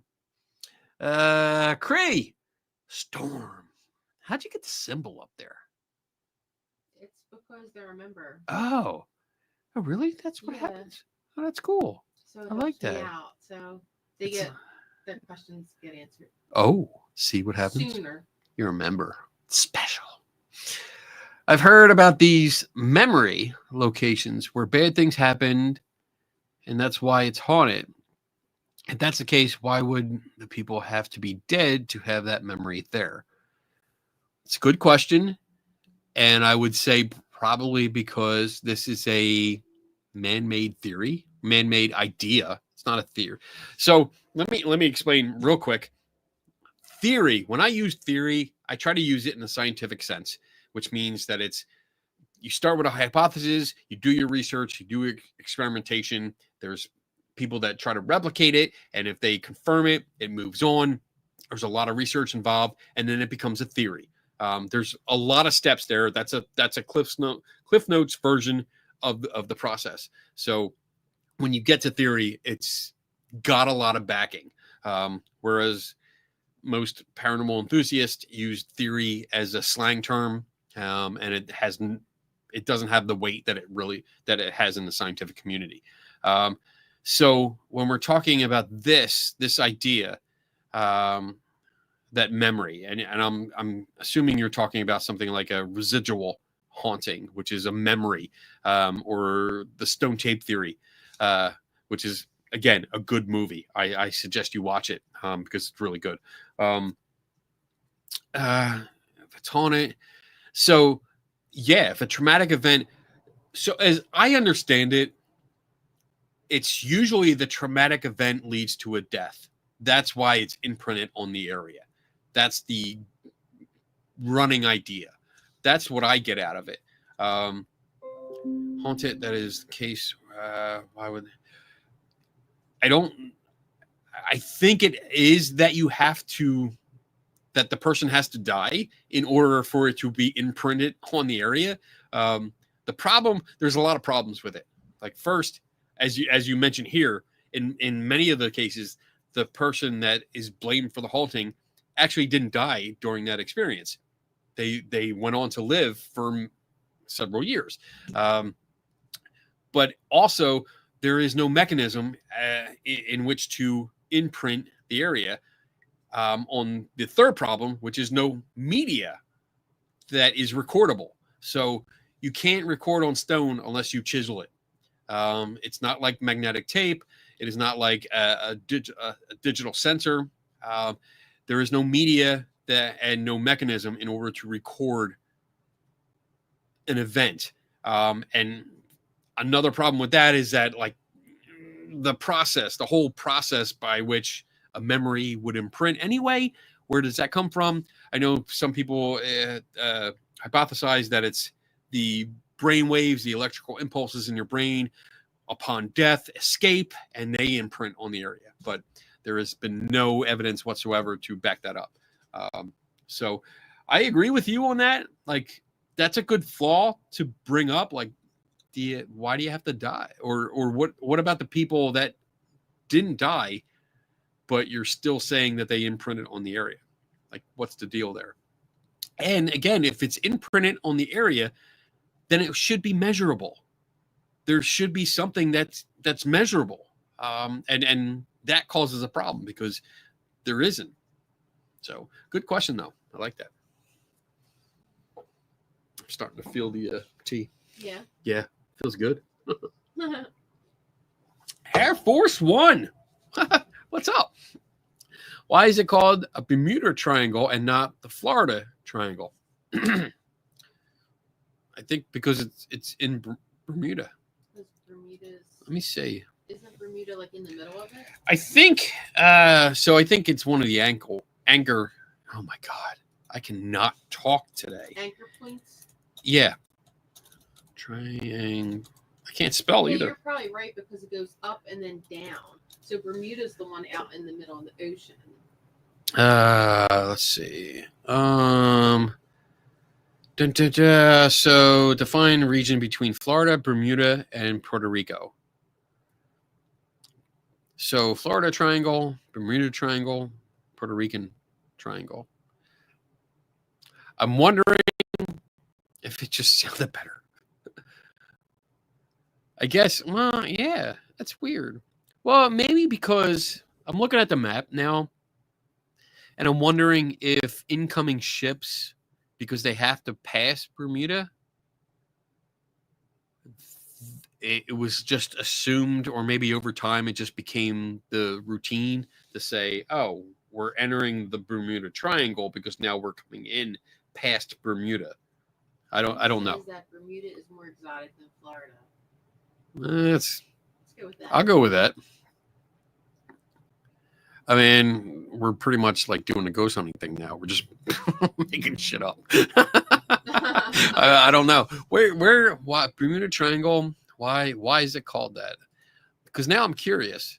And we're going to learn together. Why is it called the Bermuda Triangle?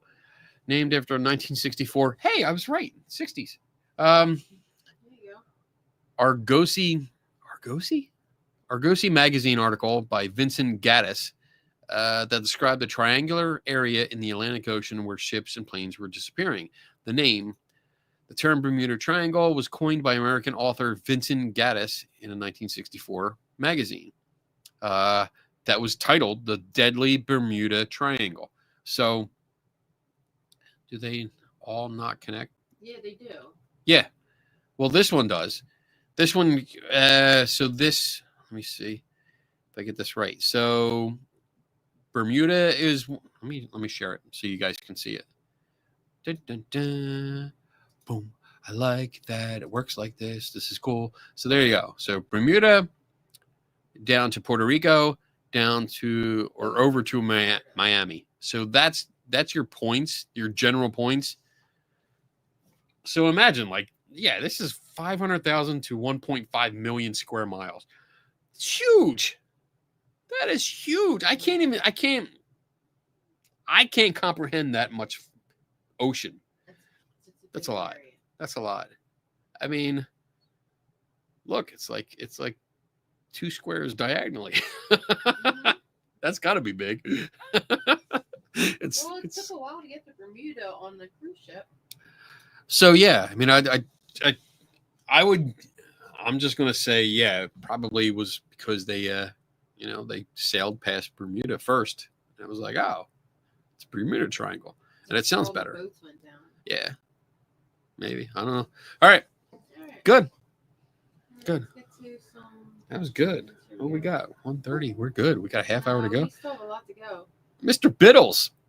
Ooh. Consume the veil. Always wanted to address someone as such. Mr. Biddles. There's how many are there of me? I don't know. There's like Just 2. one, I guess, Okay. Unless there's multiple. Are there any more books on investigating that you would recommend, that you could recommend, other than the ones you have already mentioned? Thank you. Did you send me? Did you comment on something about this? Because somebody commented almost the same kind of question, and I haven't answered yet. But I do have a list.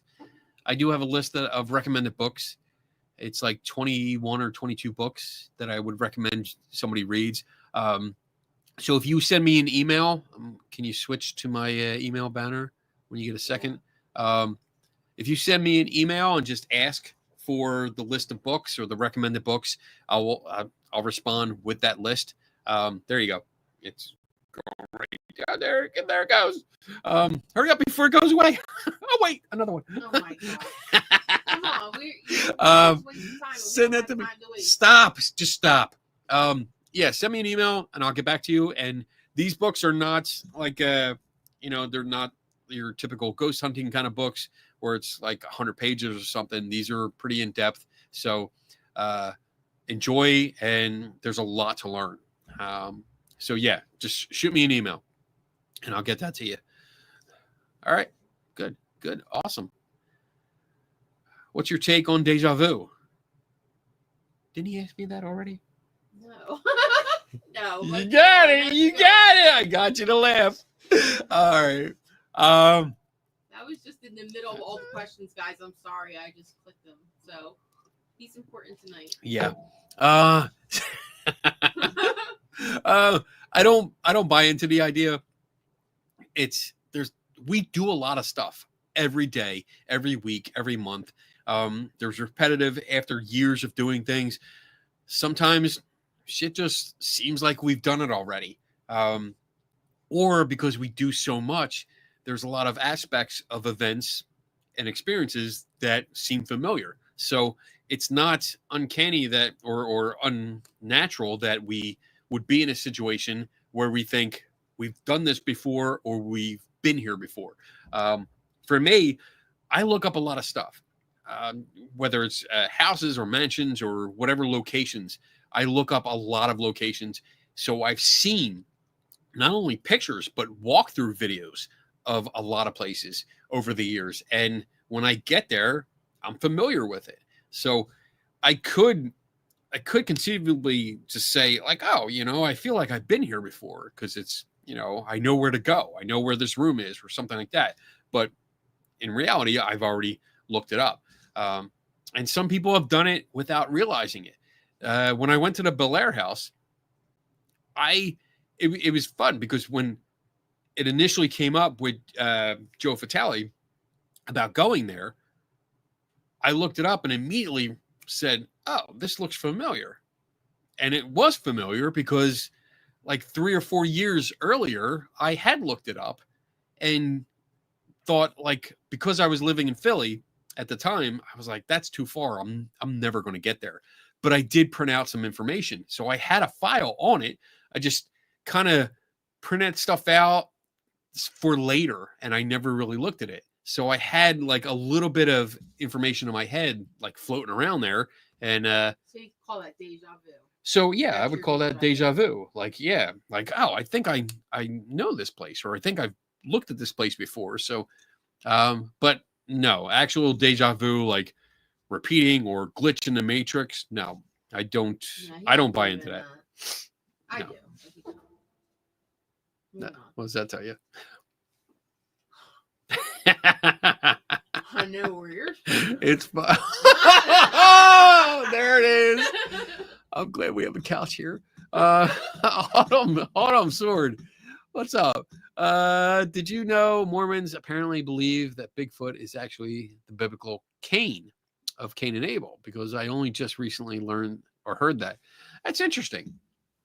Biblical Cain, because Cain killed Abel, and we don't hear anything else about him afterwards. So I need a haircut. Wow. And they believe, really? They believe that it's Bigfoot. Even though like all these pictures and stuff look different. Like, does he change his hairstyle? That's interesting. I did not know that, and that's something that I want to look into. I'm going to write that down. We're going to like that. Cain from Bible, is Bigfoot? Bigfoot with a question mark. All right. That's on the list. I have a lot of homework to do. Shit. Maybe I'll take a day off. Yeah. So I can Do you work. have off on Thursday? Do I? It's Thanksgiving. No, I have to work. I have to be here. Here. What next if you find out ghosts are squishy? How squishy are they? I don't know. So I can't say what next because if anything does come up, it's just going to take a whole big blow up of research. yeah. I mean, that's the beginning of a new project. Yeah. So, I mean, that's paradigm shifting. Like if I was in a place and yeah, a figure materializes in front of me and I do my poke, which I want everyone to refer to it as a Kenny poke. Oh my God. That's what I would love to hear. Like, hey, I saw something. I did a Kenny poke. I would love to read that in someone's ghost hunting report. If I poke it and it's squishy, then it's like the work begins. You know, like this is a new experiment. This is a new enlightenment. This is something here that we have to explore. Why is it squishy? What does it feel like? What is causing the squishiness? And what is the viscosity of the squishiness? You know, we need answers. So yeah, there would be a lot more involved. This would be the beginning, and it would probably be way beyond my scope. I would hopefully be involved, but once that kind of got out and tested, and if we could replicate that, holy shit, that would be amazing. That would be amazing, and yeah. That there's nothing else to say. That's when the work would begin on that. That'd be awesome. There you go. Squishy. How did you make the Kenny Biddle song? Oh, I did not make it. That was other people. So I think, oh my goodness, I know the first one. I believe the first one was Wisdom did that one. The second one, oh my goodness, it's in the, I wrote it in, I forget. I'm so sorry. I forget who wrote it. Other people did that for me. It was really nice. I had mentioned something about I think on a podcast we were talking about songs, and I think I brought up something about using a song, and I had to change it because it used to be free in the YouTube library, and then all of a sudden it went to licensed, and I couldn't use it anymore. So somebody was kind enough. I think Wisdom was the first kind enough to make me a song, and then oh my god, I forget who else did it. Is it on my? I feel bad. I feel so bad. Oh, I don't. Let me see. I don't think I. Wait, Wisdom did the skip through a whole part shortcut. Dream, Good Morning, Donna's theme song. I Am a Skeptic. Short. I don't have that. I just have the songs up on my desktop because I listen to them all the time. I do because it's so awesome. But yeah, I did not make them. That was other people that were kind enough to write, and I think they are AI. I think all of them are AI. So you have to put the words in. Yeah, I think the person that did it wrote the lyrics, and then they put it into a generator, AI generator. I know Cat Mac did Donna's song and Tim's song. But yeah, they put it in there like that, and then they adjust it, and there's variations that you can do. I haven't tried that yet. I haven't played with that. I'd love to, because I'd like to get like a ending song for my Ghosts in the Machine videos that I do, because I'm always worried now, because I did have the theme song that I used to have for this show was monetized, and I couldn't use it anymore. And I was like, oh fuck, but luckily somebody was kind enough again to make a song. So I'm worried about that, because the end credits that I do for the Ghosts in the Machine is something I got off of YouTube library, and it's free for now, but I'm like, yeah, now I'm always worried, like, what am I going to get? And it's even worse, because it's not just a copyright claim. It's not like a strike. It's a claim, because you used their music, so revenue goes to them. But I'm not worried, because it's not on my channel, but it's on CFI's channel. And that's even worse, because they get the copyright claim, and then it's like they yell at me, because it's like, why you use this? You got to change it. You got to do this. So hopefully I'll get around. Maybe I'll reach out to somebody and see if they can write me a short ending or outro music for that. Cool. Yeah, that'd be nice. Because I've been doing, like, if I use images that I want to generate some kind of images, I've been using like Midjourney, because I want to have my own unique images and not worry about anyone making copyright claims. So totally not a political question. Getting this ready just in case. Do you think that tangerines can last 4 years? What the fuck? What? I don't know what this means. Not unless you replant it. Tangerines. How long do they last? I mean, are you like working with them? Did you just discover like you had some in your fridge and you're like, hey, I'm watching the Skeptical Help Hour. Let me see what they do. So tangerines can last 1 to 2 weeks at room temperature and up to 2 to 3 weeks in the refrigerator. You can extend their shelf life by freezing them for up to a year or canning them. So there you go. If you can them, they'll last. There you go. All right.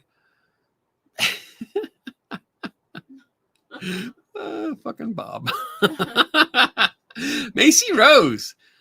Question for Donna. From all of Kenny's investigations, what one interested you the most? That's a good question. You think I'd have an answer since it's been sitting out there? You would think, you saw your name on it and you'd be like, oh, maybe I'll think about this for a minute. Put you on the spot. Yeah. Don't worry about it. Dun, dun, dun, I don't think I have a favorite one. I mean, we've been everywhere most of the time. I mean, we do them together a lot of times. So if I'm not there, I can't experience it. I don't think because honestly, like you are my sounding board for a lot of the stuff. So everything that I find, everything that I do, I usually relate to you anyway. I think one that stands out the most is the one where you found the guy's house, and we actually went and visited his house. Yes. And the whole story behind him. I The think that was probably my favorite. that was the Blackwell Ghost. Yes, you're That's right. probably it, because I remember you waking me up in the middle of the morning going, I found his house, I found the house, I found the house. And I'm like, what the fuck? I don't fucking care. Leave me alone. I was so excited because That would be like 2:30 in the morning. if you've never seen the Blackwell Ghost,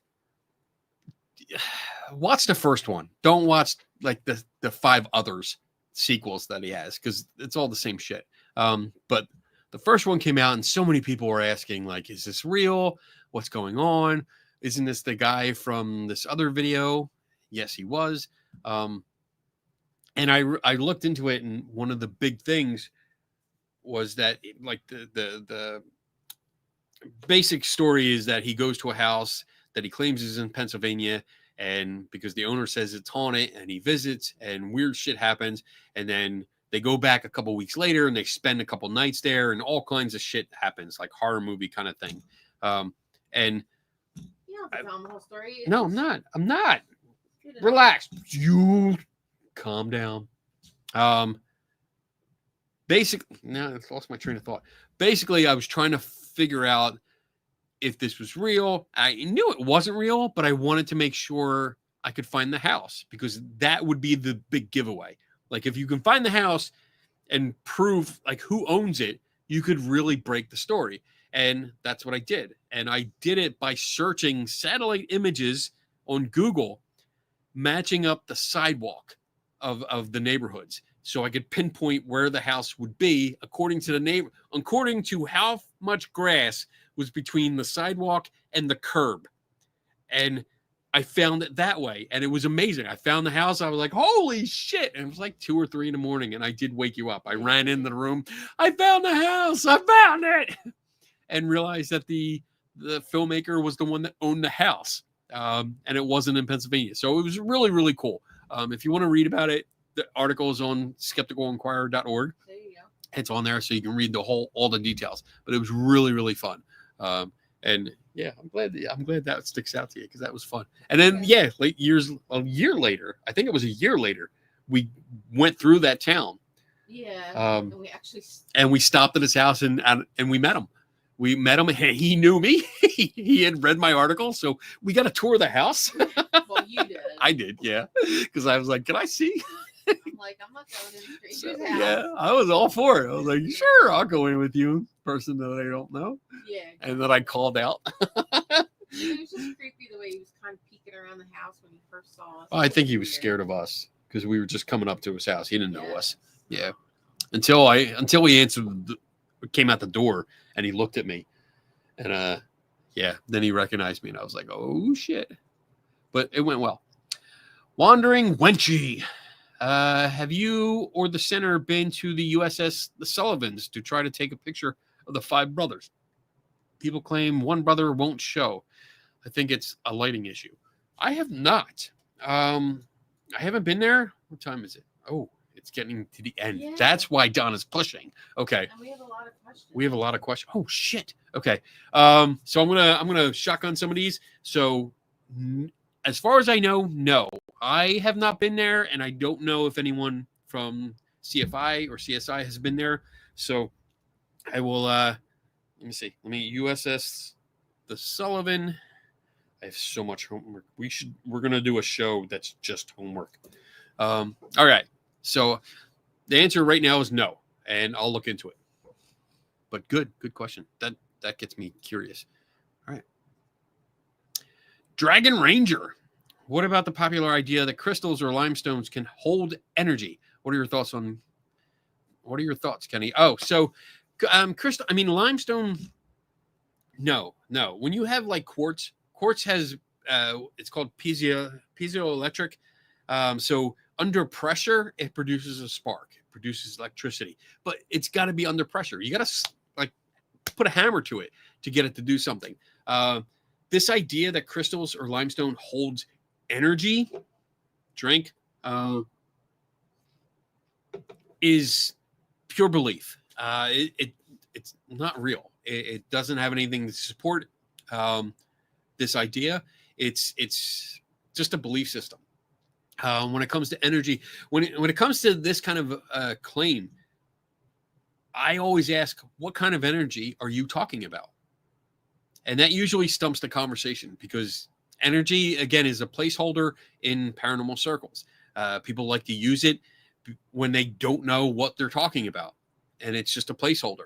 It fills in that spot where they're not sure what to say. So no, I don't buy into the idea that limestone and crystals hold energy. They just simply do not.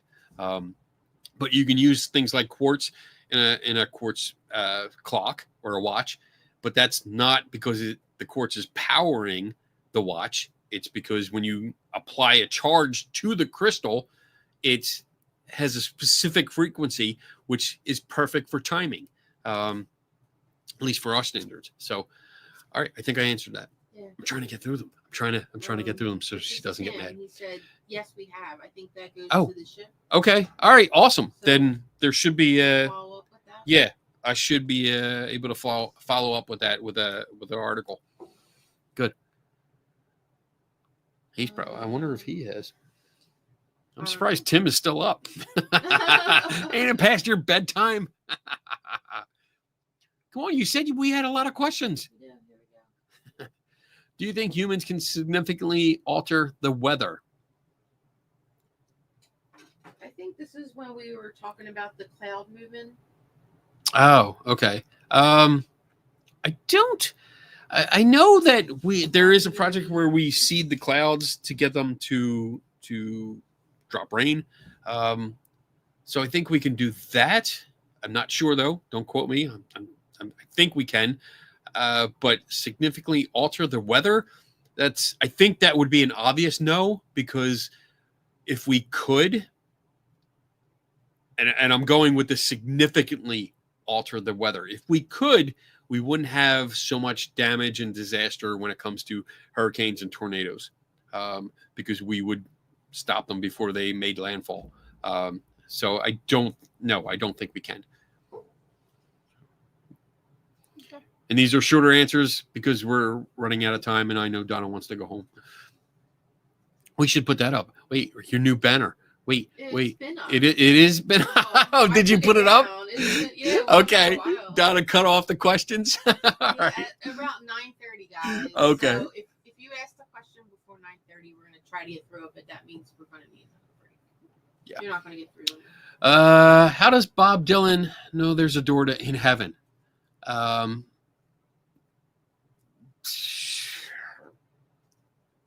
that a song? Yeah. I was trying to think of something smart ass to say, but I can't. I got nothing. I don't know. Maybe he was probably high. Is Wicked now a movie? I thought it was a Broadway show. Yeah, they made it a movie. Yeah. And from what they said earlier in the chat, this movie that just came out is Act 1, and Act 2 will be out next year. And it's the prequel to The Wizard of Oz.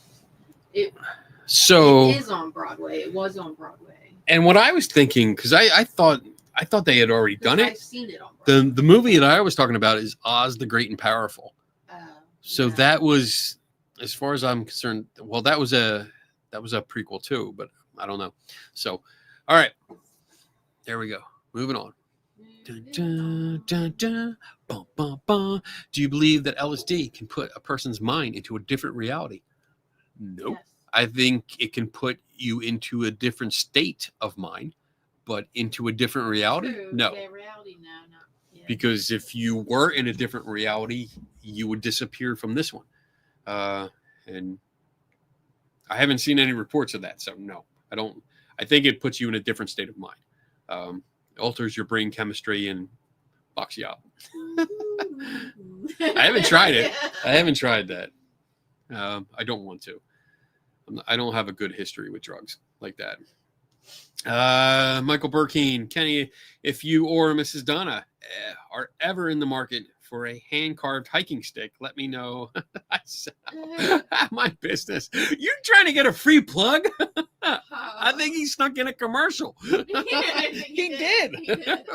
Well played. That's really Well played, because you But got Donna to put it up there. Hey. There you go. We'll give you a free commercial. Yeah. We'll give you, yeah. That was good. Well played. If you too want to get your free commercial on the Skeptical Help Bar, just make sure you put a Q in front of it. Do we just figure out that nature puts chemicals together to create certain elements, or are we just taking credit for something that would eventually happen anyway? What? Do we just figure out that nature puts chemicals together? I don't think there's, I don't know if you're implying there's like an intelligence behind putting the chemicals together. I don't think so. No, I don't it just saying that. Certain chemicals and certain elements just form in specific ways. It's just the nature of their existence. And credit for something. I think, yeah, everything will just eventually happen.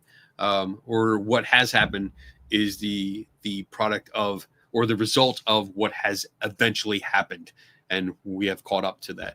So I don't know if that makes sense or not, but I'm going to go with that. Okay. We're going to go with that.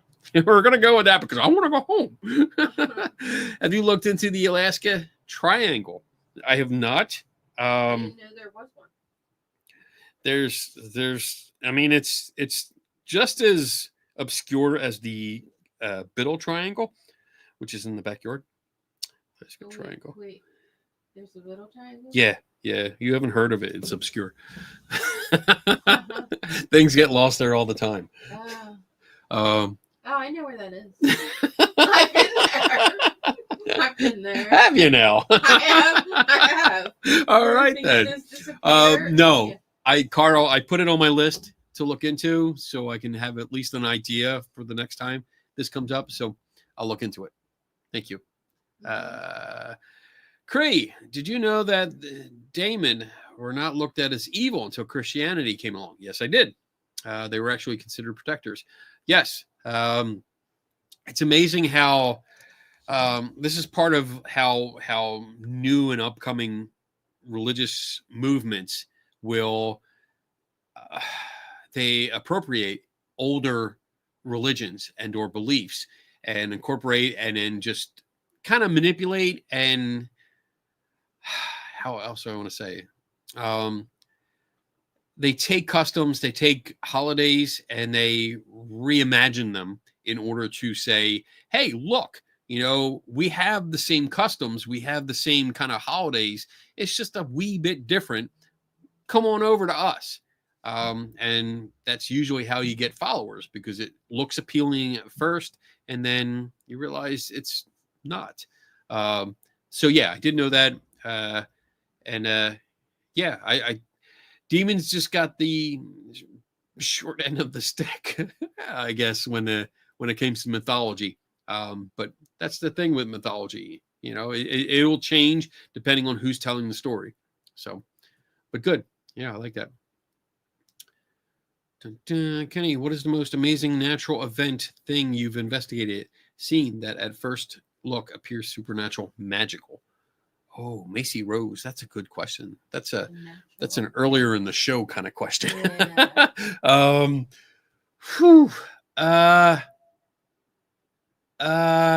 You know what? I'll tell you what. Let me think about it while we play Donna's song.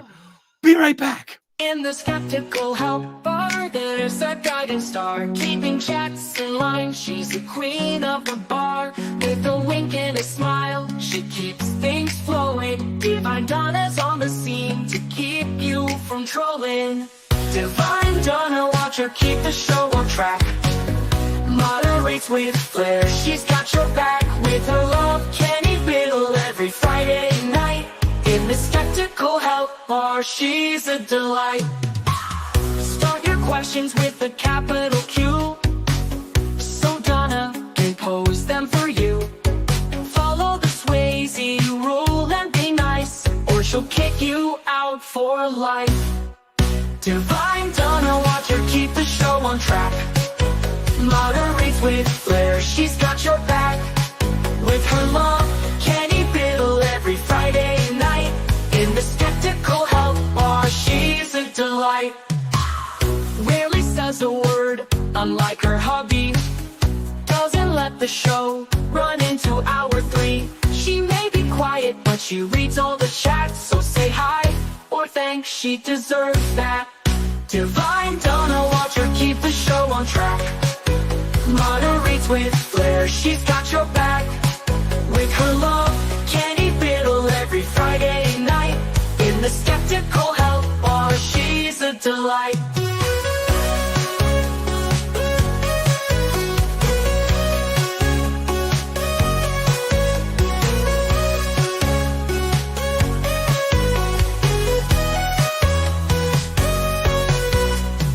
Rarely says a word, unlike her hubby. Doesn't let the show run into hour 3. She may be quiet, but she reads all the chats. So say hi, or thanks, she deserves that. Divine Donna, watch her keep the show on track. Moderates with flair, she's got your back. With her love, Kenny Biddle every Friday night. In the skeptical help bar, she's a delight.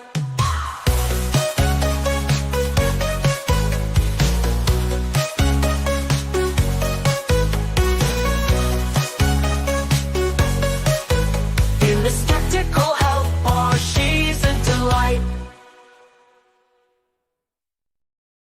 So did you do some thinking about that? I did. And I think probably not, it's not a natural event, but thing that I investigated that first looked paranormal. I mean, so growing up, I grew up Catholic. So when I heard about miracles such as weeping statues or bleeding statues, or I think there was what was it, Ganesh, the elephant god that was slurping up milk. Like the statues would suck up milk because that was like the offering from people.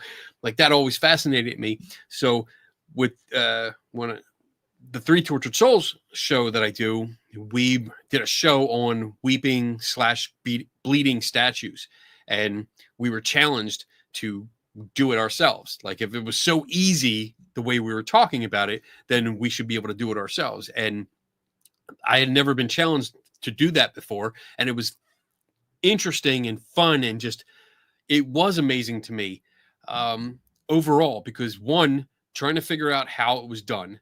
Like I understood the concept and I understood the science behind it. Making it happen, which I did. I was able to make a statue cry or weep olive oil, which was amazing to me. But I think what really hit me was that beyond like location owners that claim a place is haunted, and the few that hoax it, you know, to make up the stories or put speakers on the walls or stuff like that to con people.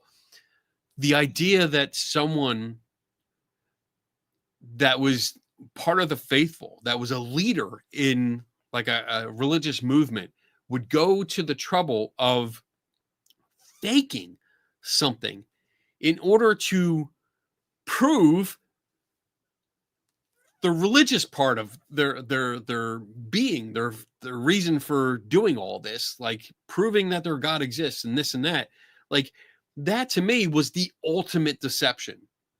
It was even worse than, I think, some psychics, not all psychics, mediums. The mediums that deal with children, they're still top of the list, but these surpassed everyone else. Like people that hoaxed haunted locations or claimed to be psychic and just took your money, pretending to talk to your dead loved ones and stuff like that. I think it was just, I have no words, except that I'm still talking. But yeah, that probably is the top of my list for this question, because it was just so downright deceitful, horrible, just horrible. So there you go. Yay. Mrs.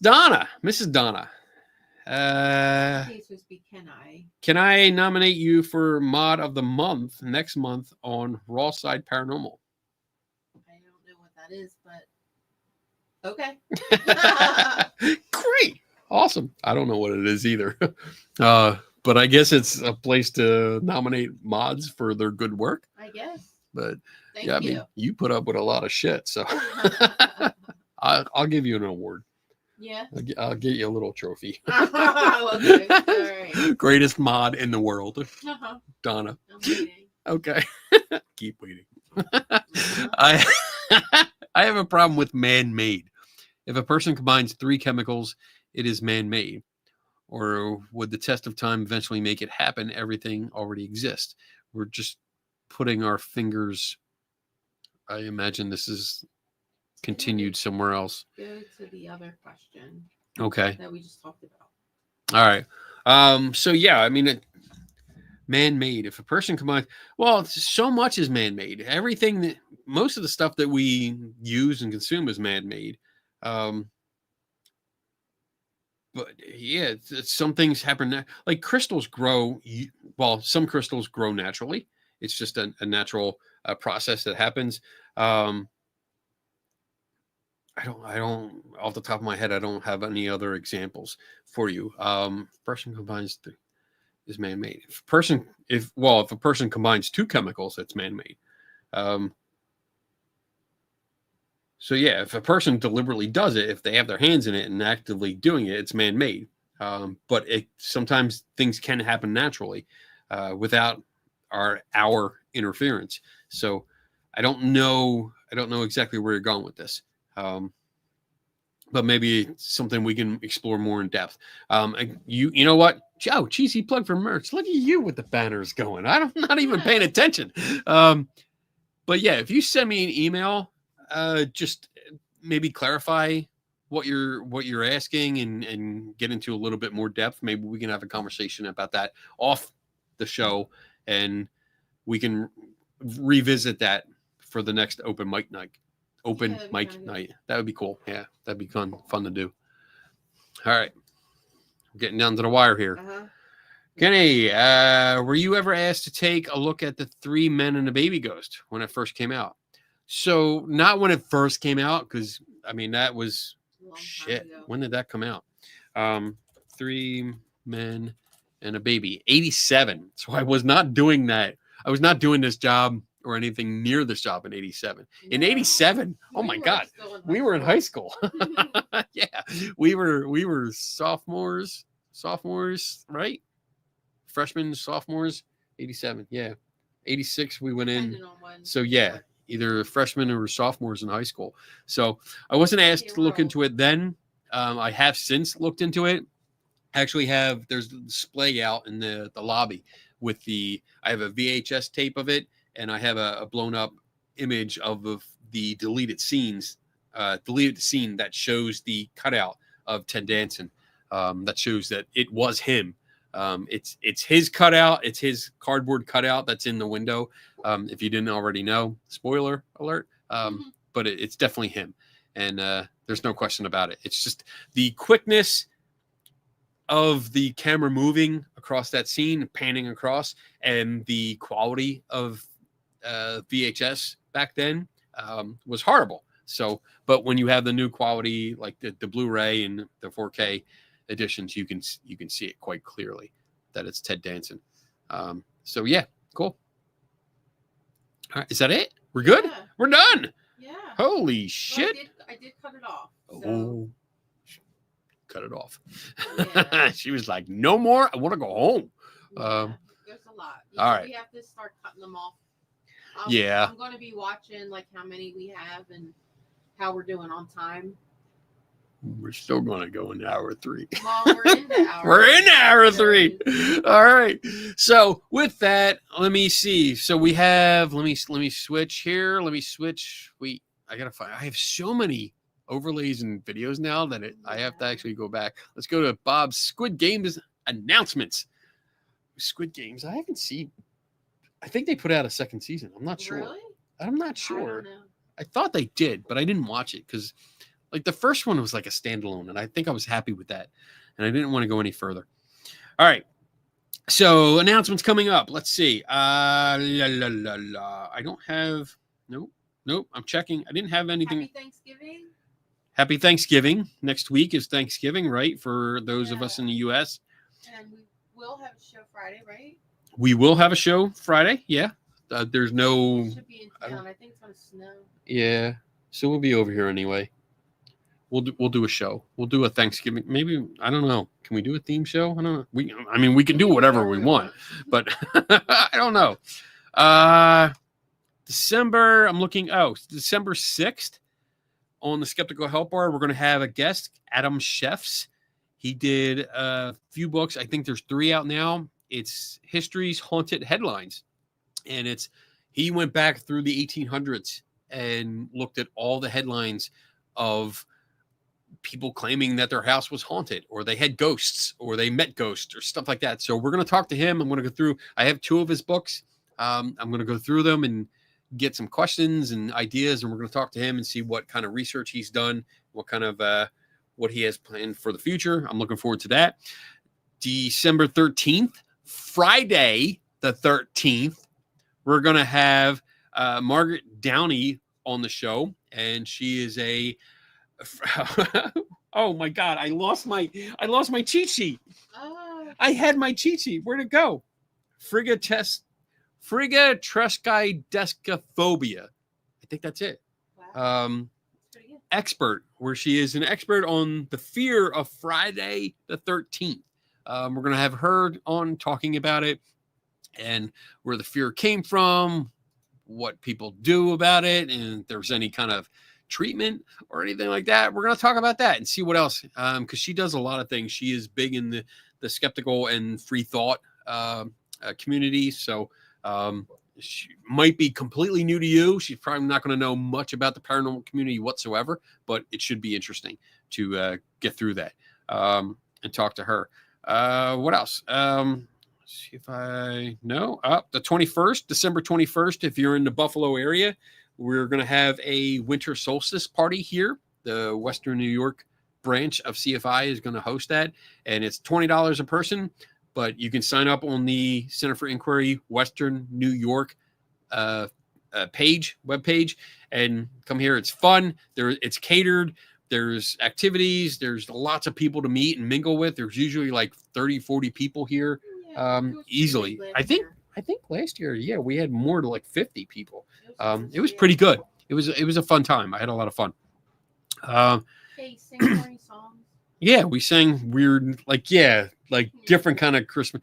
Like they weren't Christmas songs. They were to the music. To the Christmas music. Yeah, but it was different words, like more secular humanist kind of thing. January 31st and February 1st. It's a Friday and Saturday. I will be down in Virginia with Dave Schumacher and Tim Vickers. We're going to do the Hanover Tavern Paracon. We're going to go down there. I don't know exactly what we're going to do, but I think we were invited because we did a published paper on EMF and EMF meters and the use in haunted versus non-haunted locations. So that's why they invited us. So we might touch on that, but I don't know exactly what we're going to do. So we'll see. But cool if you had like a table. We do have a table for 3TS.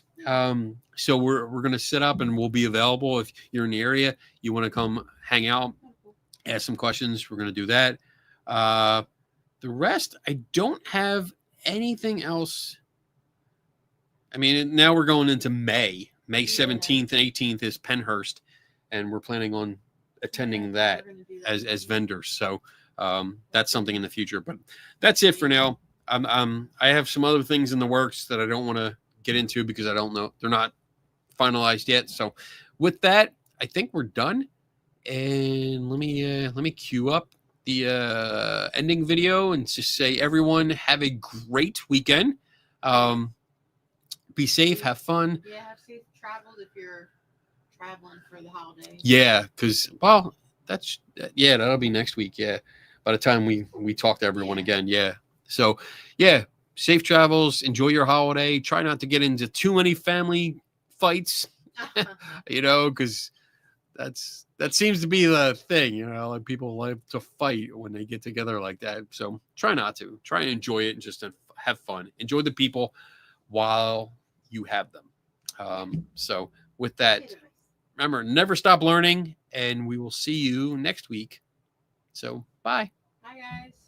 Hey, diddle diddle, here's a little riddle. Who's the best at bunker? Is it Kenny Biddle? Oh, he's good, not just a little. Not at the bottom or even the middle. Strike a chord like a fiddle. Tasting the rainbow like a skittle. That's fragile and brittle. You can watch him take a problem and start to riddle the problem away. He does not play. He takes his job so seriously. He loves a challenge and won't turn you away. It's such a skeptic, he keeps those believers exposing the fake. It wouldn't take him long to find a needle in hay. Use a magnet, damn it. Now take a drink of Kenny's specialty. Some may say that's not for me. To each their own, what really it will be. Man, Kenny's such a skeptic, drinking skeptical tea. Like and subscribe, everybody turn notifications on. And go watch his show and forget about this song. Mr. Wizard or Bill Nye the Science Guy, can you remember? You like Kenny better, so head to the Skeptical Help Bar and meet the bartender. Pick up a drink and relax, cause nobody does this better. Not even close, not even a little. He's the one and only Kenny Biddle.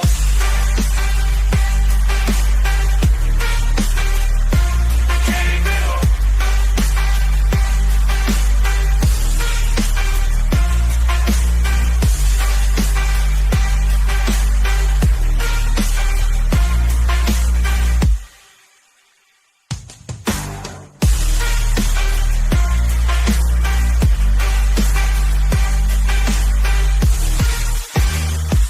Kenny Biddle.